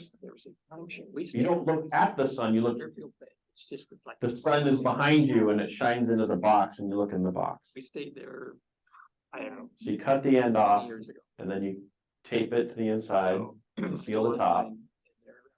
That's your screen at the bottom. That's the screen. Like a swan. Just to be So able I to called. see. It'll go through and show you about it. Aluminum foil, tape it, you put a pinhole in it, Want it to be bigger in a pin, make like a nail. a nail hole, okay. River up to the northeast, so I called them. And then when the sun shines in, Nothing to smog, but we have some rentals, 1 bedrooms. How much? In the other hole. you look in the other hole of the box. So you'll be looking away from the sun. Yeah, Now. so it projects it, so you look through here and you see it projected inside the box. How is it safe? It's safe, because you're not looking directly at the sun. I want to see it all. No. I'm kidding. Don't. There are people who, from the 2017 eclipse, have eclipse-shaped burns in their retina, What? Yeah. Oh, yeah. because they didn't wear goggles or glasses, excuse me. Solar telescopes, will anybody have a solar telescope at the event? There's solar telescopes. Oh, yeah. Yeah, we should have. Club owns one, yeah. There's one on the table right there. What? This one, we'll have this one downtown. Plus a She wants to couple, look into the solar telescope. Can you show her the scope, Mike? plus some white light. filter. I've got I have some filter material for Now you know. anybody wants to make one and The box. if you help, you have to help out with outreach.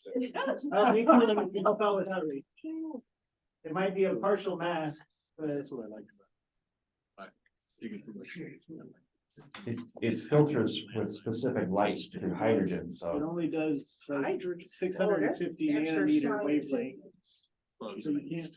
Hydrogen alpha. If you just look Unless through it. there's one. that one is safe. That'd be bright enough, but, The only thing you can look at with that scope. Anybody has that old Newtonian type telescope? You get that one magnified in and you can even see the globe. You can tell that the sun is a globe. You can even see, you get that one magnified in. You see like the filaments coming off the edge of it. Fingers. That is cool. Oh, this goes in there too. I know. Has anyone seen a lunar? Yep, yeah. I have videos that I took. Yeah, we had a- It's like 2 or 3 hours long. Nice. I did it out here twice last year. Oh, local. Yeah, See those from anywhere. in fact, there's actually one coming up. Is it? Oh, snap. Okay. Not every lunar eclipse It's is for us. Right. It's different parts of the globe. Gotcha. But Yeah, there is, correct me if I'm wrong, yeah, we don't know anybody down there, so. there's usually a lunar eclipse within 2 weeks of a solar eclipse. Columbia, Missouri. I got family in Columbia, Missouri, so we went down there. Farmer's Almanac folks? Because they're on. No. Because it's the repeating pattern. We need to get to the business meeting, sorry, folks. My bad, my bad. That's all right. If I can find my right, I don't know. tab here.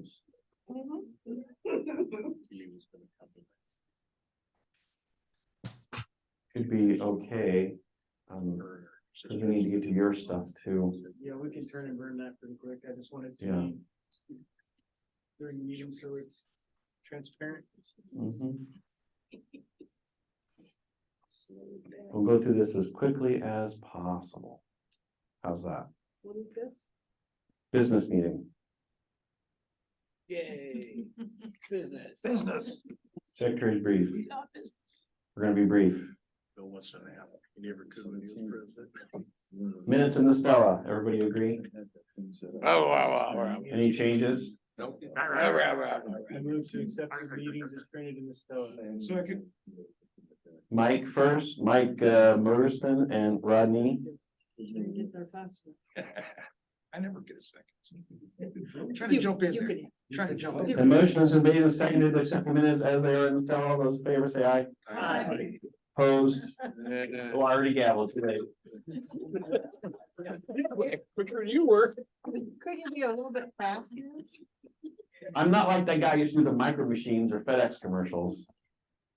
Treasurer's report. Did everybody see it? Money in, money out. Yep. To note, the insurance did renew. That's about our time of the year for that. The gravity bucket components, those are pretty cool if you haven't seen them.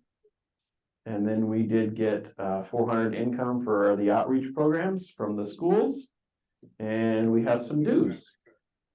So that's that. Is it proper to ask a question on insurance? Sure. What is the club insured for? When I say insured for, I'm not talking those Okay. items, I'm talking about So- $1 million protection if. No, it's 4 million. Okay. And it's a requirement by the regents of the Nebraska educational system for the university for us to use this space. Okay.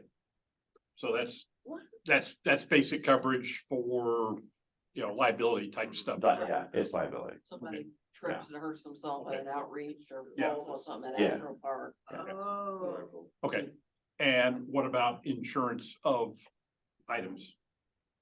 In other words, he's got a garage full of telescopes. The reason I asked that, the other club that I'm part of just lost about $10,000 worth of stuff.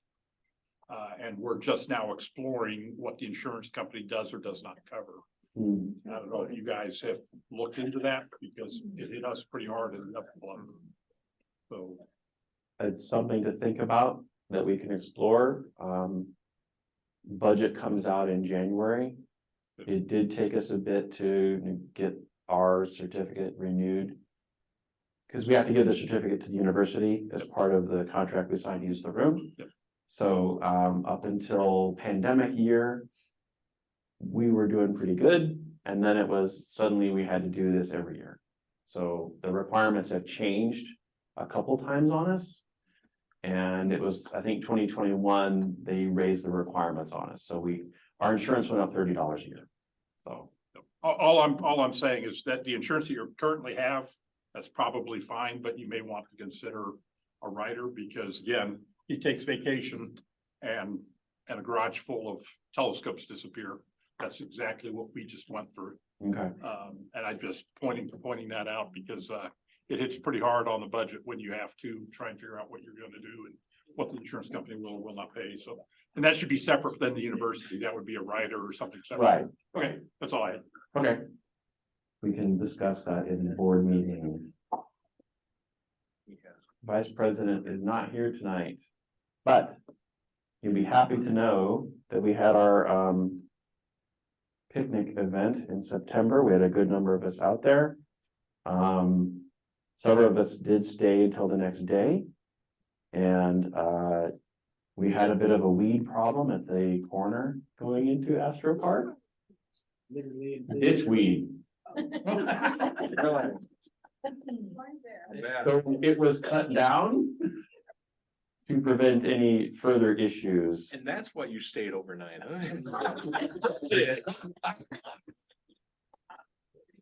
I stay overnight because it is like 55 minutes to get home and I don't want to fall asleep on the way home.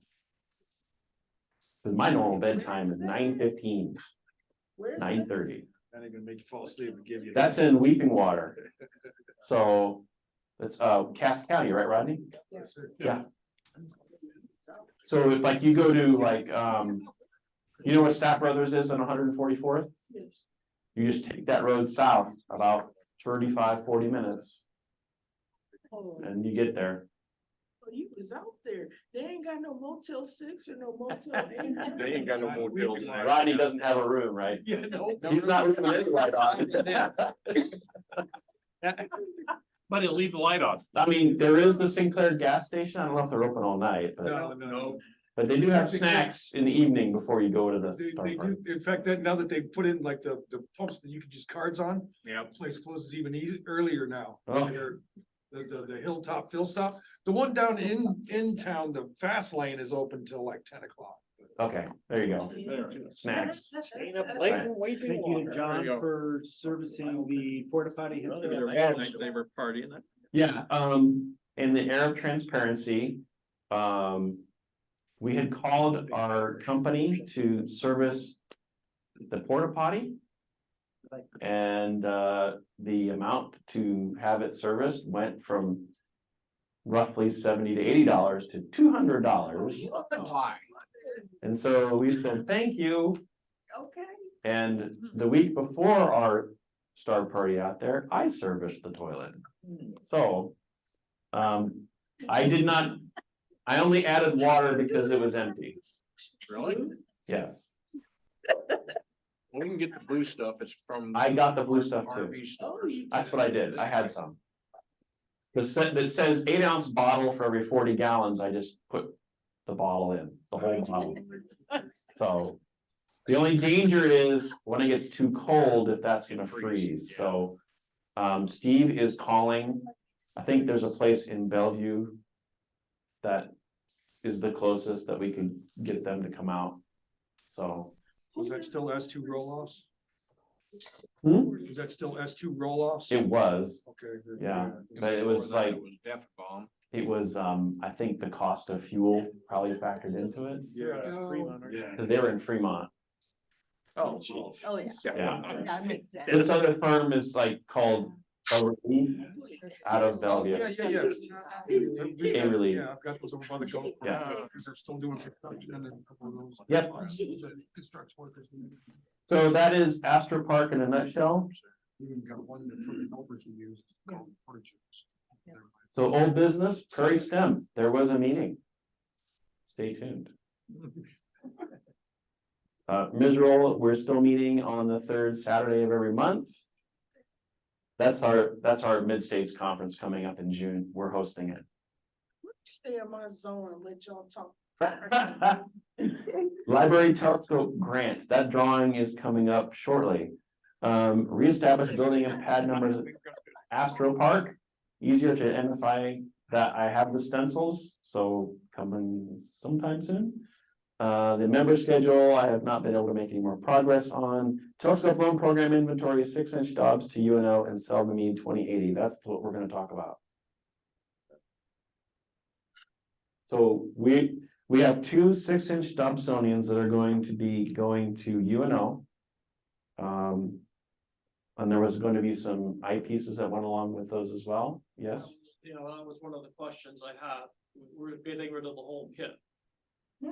The kit or the scope? Scope and eyepiece set. We're getting rid of the whole set. I would think, Am I correct? Unless we need to fill in, you know, is there anything in those kits that would fill in something else that we need? I mean, they're all kind of the same, aren't they? Pretty much. It's, one of them has a 26 and a 9mm and a laser collimator. And the black one is supposed to have a laser collimator, but I gotta get on the last person to. May wanna, I don't know, they may not need the laser collimators at UNO. What they got? She's not online right now, but No, UNO doesn't have a laser culminator at all. Lady behind the girl. would you like But one? we could probably pick one up if as needed. They're not, super expensive. Yeah.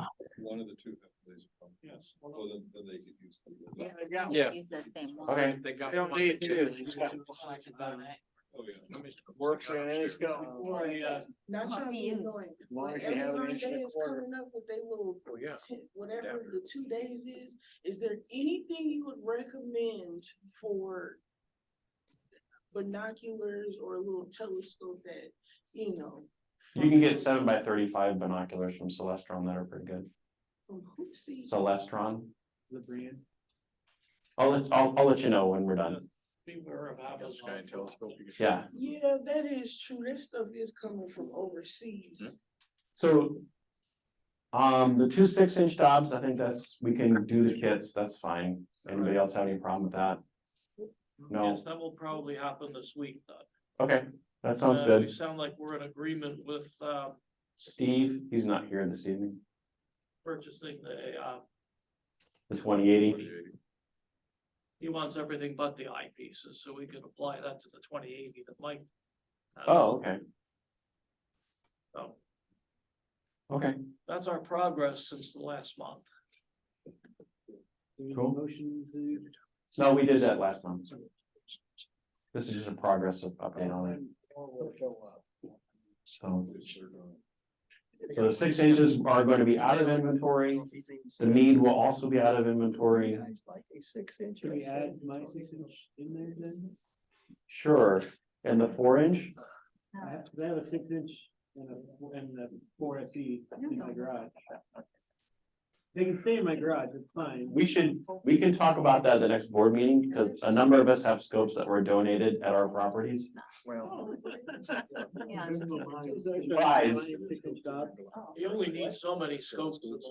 I know, And you don't wanna get something in there that's so complicated. that's what I've got, yeah, And or is so electric that once it breaks, that part of it you too, get a nice collection of parts. because it needs a So battery. 6-inch jobs that I have is really nice shape. But I know you have that 2080, I got that 6-inch. 2080 6-inch. Those are good. 4 SE and a Tasco, but. Maybe wants the Tasco. Okay. What? Tasco refractor, like a Oh, Tesco. 16 meters long. Too. We're done with old business, Yeah. okay? I don't have any new business, anybody have any new business? The drawing. The drawing, that's correct. I know what you mean. Yes, Kim. I got one. I went ahead and bought some solar filters for my 35mm binoculars that I'm gonna take to view the eclipse. If you're curious about what they look like, the set cost about $35, so. Wow, really? All expensive, That's better than I thought, it's just film, it's not glass? right? It's not glass, it's just a film. Okay, This part's cardboard, but I've used them, they work well. In case you wanna look at them. Where'd you get them? Kim, where'd you get them? Orion. Ryan Street, Mariah. And a note about any solar filters. Test them before you look at the sun, make sure there's no pinholes or scratches on the surface. Cause you can just sort of look to the side and inspect them before you use them, because things can get damaged. It's just a bright light. A bright light like a, Light, pull In it a out dark and then room. angle it back and forth to check for holes and scratches. Yeah. Even the glass ones Yeah. can scratch. 12342-2 ISO rating, whatever it is. wow, you're pretty good on that. We have an event tonight. Yeah, we have one more thing. We're not Apple, but we have one more thing. If you recall, we had the grant awarded this summer for the library telescope program. And we've had a number of applicants with 84 applicants. Our program. And so we have to choose from the 84, because we got how many scopes? 50 scopes. So the libraries are gonna be through this program. Mike, do you wanna?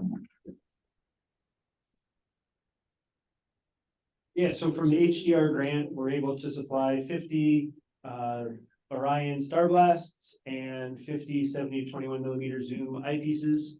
The libraries will then purchase the fanny packs, red light headlamps, and print out the user manual and have, that'll be their little kits. And so we're gonna go through, there are 4 regional library systems in Nebraska and 2, we selected 2 of the districts in Iowa, so we have 6 total areas that we're doing. We're gonna pick 3, we're gonna start by picking 3 from each region. So that each region is guaranteed to have at least 3 telescopes go to that area. And then the remaining 32, 32 will do at large and pick them. I have numbers assigned just on the spreadsheet, they're just in a list. So each row will be the number associated with that library, and a random number generator on the internet will choose for us. And it should go pretty quick. And so. What's our first grouping? 1 through 7. This was the Central Plains Library System, which is kind of the middle of the state. But they get to see all. Ready? Ready when you are. Here we go.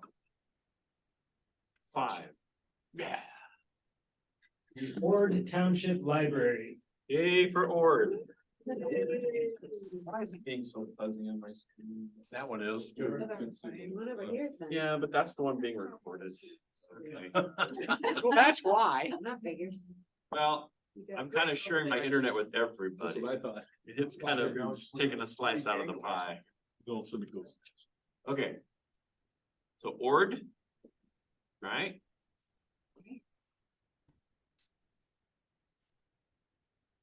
Maybe if I do that, it'll. What's our next number? 1 to what? Nope, same. Oh, 7 again? Gonna do 3 at a time. Yeah. 3 in that area, right? 6. The Ravenna Public Library, Ravenna, Nebraska. Well, that's on highway 2. I'm giving Diana time to write stuff down. Oh, I can give her the list. Okay, great. So you're marking those? Yeah, I'll have it. All right. And then the third one? 5 Do that again. again? They only get 1. I see some problems with the random. What is this? Broken Bow Public Library. Broken Bow. Alright, so now we're gonna do 8 through 29. Yeah.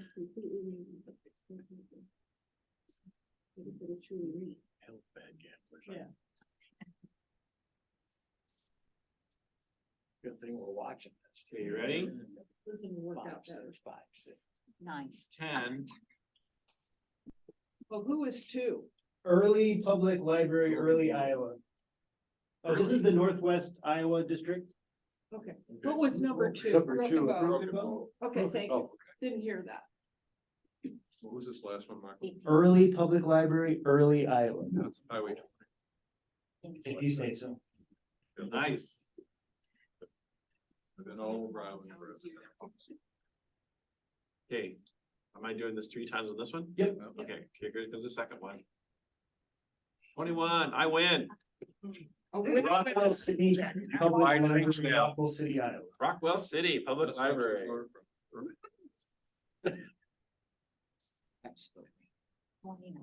17. Newell Public Library, Newell, Iowa. Yay. All right, the Southeast Library System would be 30 through 37. So this would be like from Lincoln south in the southeast corner. Like to Falls City. Yeah, okay. 31. Clark's Public Library, Clark's, Nebraska. Yay. Mine is all some fun with this. We're doing this 15 times, right? It's GPS. I should record you so I can put you in my phone on the maps. Just call me. Alright. Okay. You're a good lost call. That was the first one, right? Yeah. Okay, here comes the second one. 34. Missed by 1. Geneva Public Library. Well, yeah, you can play along. Yes, you're on. I haven't seen much of either. All right. Near the airport. Just highway 81 parameters. This is also. Ready for number 3? Yeah, you can. 33. Fairbury. Public. I live Fairbury, Jefferson County. A neat little town. Okay, so then now we're gonna go to the Southwest Iowa District, will be 38 through 50. 40. 40. 40 is Council Bluffs Public Library. That's right. We're gonna be very excited. I was just, Leonard and I were just there, this last weekend for. I met, Marlis, she runs their programming. She was very hoping, so she'll be super happy. Yeah. And then we're doing 3 draws on this one? Yep, 3 for the Okay. 39. Oh. 39 is Clearfield Public Library. 40 got to either end. Where's that one at, Mike? Clearfield, Iowa. Clearfield. Nebraska. Clearfield, Iowa. I don't. Oh, we stumped him. He's never traveled out of the state. All right, one more. 50. There you go. Sydney, Iowa Public. Oh, wow. Oh, yeah, I know where that's. Southwest. Yep, all right, the 51 through 73. This is the Two Rivers Library System. That's a big set. Three Rivers Library System. I can't remember. So big, they get 3 I can't rivers. remember what the T stands for. I'm pretty sure it's 3. Okay. This is the one that we are in here in Omaha. It's from the northeast corner of the state. 51. Is Albion Public Library. Oh, wow. West of Columbus. Highway 90. 2 more. 52. Blair Public Library and Technology Center. I know. Wow, Blair. We've had a start party there. Full of Cargill. Couple of them, I think, yeah. I wasn't there. You were. 66.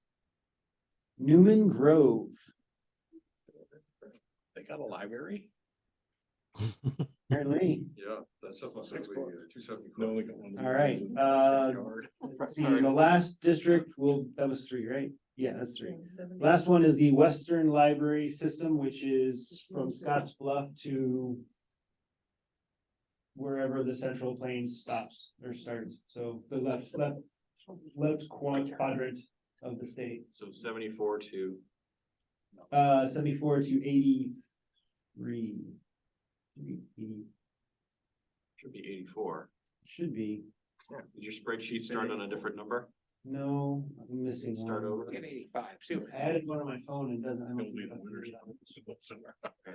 Oh, wait.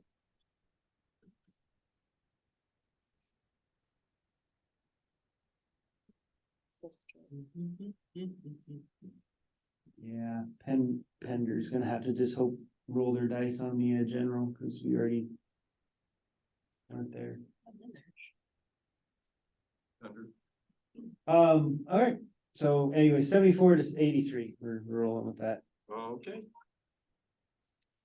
You ready? Yep, 81. Rushville, Nebraska. Gosh, that's way out. Way out. Highway Yeah, 20. this is the one section. All three of these stay on All the the way list. to Jan- I mean, it's I'm gotta not sure. be less. Okay. Next. This is the west section. Yeah. Who's giving me 81? Rushville. 82. Sioux County Public Library, Harrison, Nebraska. That's Way out. That's out there. You guys, Farther than Shadrant? I was on the road out there at Harrison, and I saw our customer, I told him I couldn't be any farther away from Omaha, Nebraska than I am right now. It's still to be in the state of Nebraska. No. It's way down the way. Who's delivering that one? They must arrange their own. United pickup. States Postal. Oh, I see. Wyoming. They got it their own Okay, expense. so we've Yeah, got they 2. Got one more? 77. Garing Public Library, Garing, Nebraska. Scotts. Scotts Bluff. For a small price, I could deliver them this week. You going out that direction this week? Yes, I am. Wow. Well, if you're in Gary, you can almost go to Harrison. Still there. Is it? Yeah. Is that it for? That's it for that. So now we're gonna switch. We have 38 more to do. Okay. We got 8 minutes. We got 8 minutes. My numbers. Hold on, I gotta. It's 184, isn't it now? Isn't it all of them? Shouldn't it be all No, of them? you don't have to enter all. Well, some of them already won, so we're gonna go Yeah. 19 through, well, let me put this the other way. Are you resorting it? Yeah, I just resorted the Oh, okay. 19 through 84. All right, so we removed the previous winners. But you got 84 now and you didn't last time. Well, because he had. Now they got a chance to. It's all big. It's rigged. It's rigged. Well, let me do this. I'm gonna reload the page.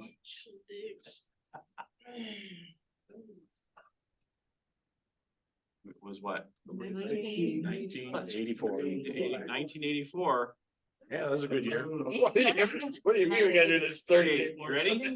How many are we doing? 32. 32? Yeah, 32, sorry. We're gonna have to keep track of this. We'll have a hard time. Quickly, go quickly, no comments. Yeah, just. 31. Palmer Public Library. Do you want me to just do? New number. Go. 19.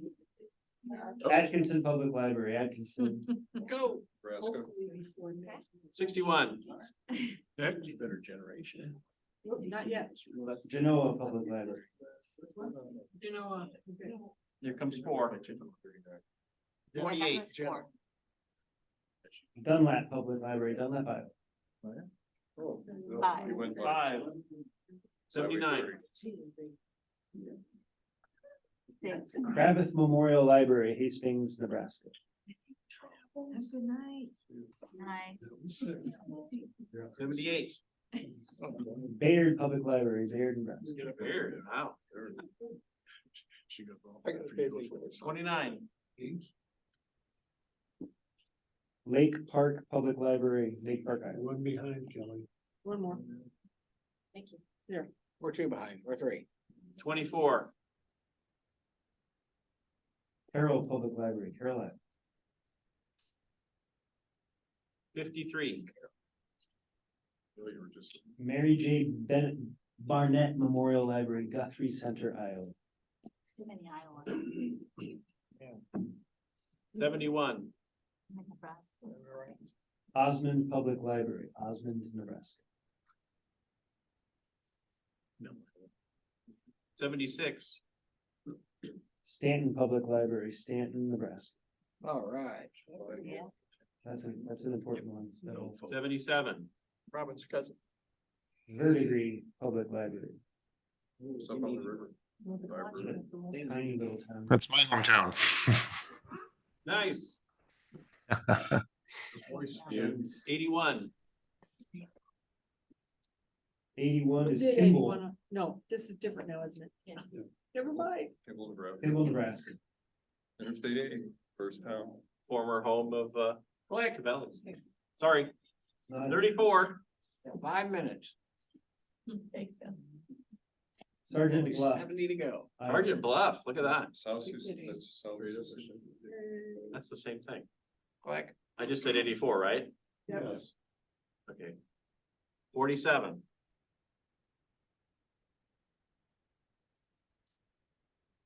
You had 84? Yeah. We didn't have an 84. Huh? We had 81, You know, okay. or 84 came up as a number? Yeah. Yes. Came up twice. 1984. Yeah. You went through. Oh, okay, there's an 84 and then a 47. So 84 was Juanita City Library in Juanita, Nebraska. And what was the other 47? Mhm. Is Bagley Public Library, Bagley, Iowa. 50. Hamburg, Iowa. Yeah. 19. Again, that's not that bad. Oh. 19 is the. You already had that one. Yeah. 62. Not counting 19, right? No. Okay. House Memorial Library, Pender, Nebraska. See, they got one. I get 2. We had a customer. 20.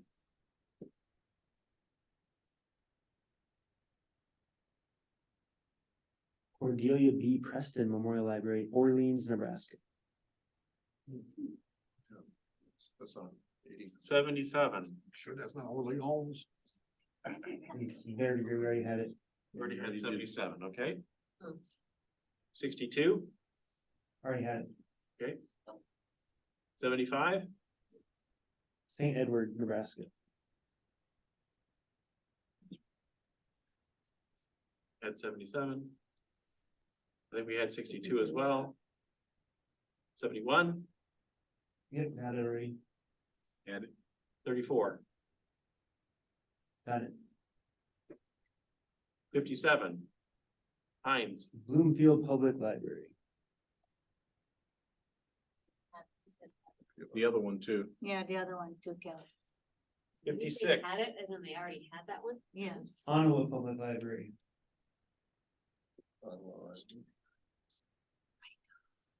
63, Howell's Public Library. Oh. Voices behind the. 36. Somebody on Zoom. Yeah. Sioux Center Public Library. Oh, wow. 44. Seward. How we doing on? Yeah. Close. I think you're one ahead of us. Yeah, you're one One ahead. ahead. 2. I think you're behind. Scotts Bluff. Oh, so if you're in Scottsburg, we're good. Lead Scotts Bluff. Oh, Here. Sergeant Bluff. Yeah. How we doing on your? Just keep going. Okay. 41. They're not gonna know. Woodsbury County Library, Mobile, Iowa. Highway 20. Once he runs out of slots, then 68. Madison, Nebraska.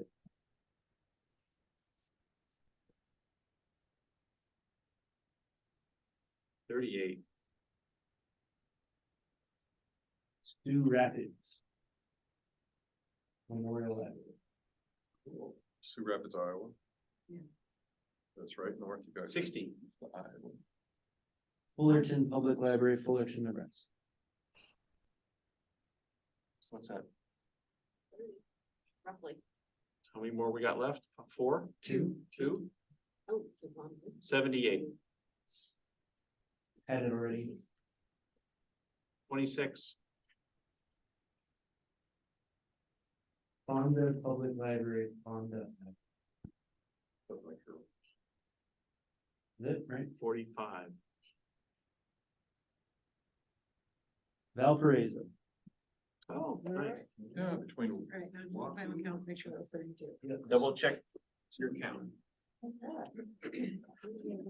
1 through 50.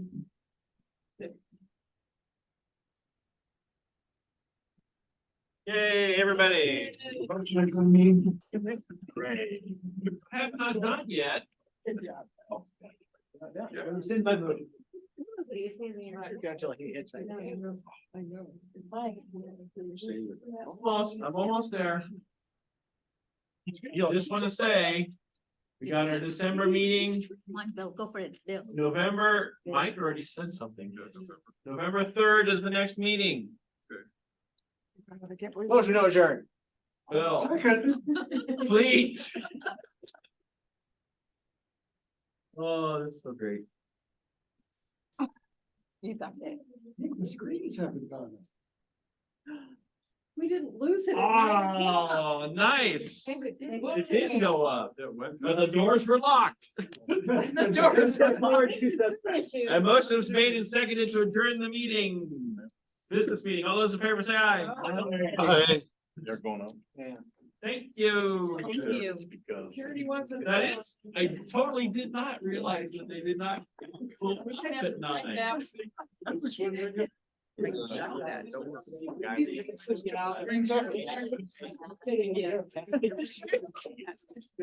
Bye. See you next month. Thanks, everybody. Thanks.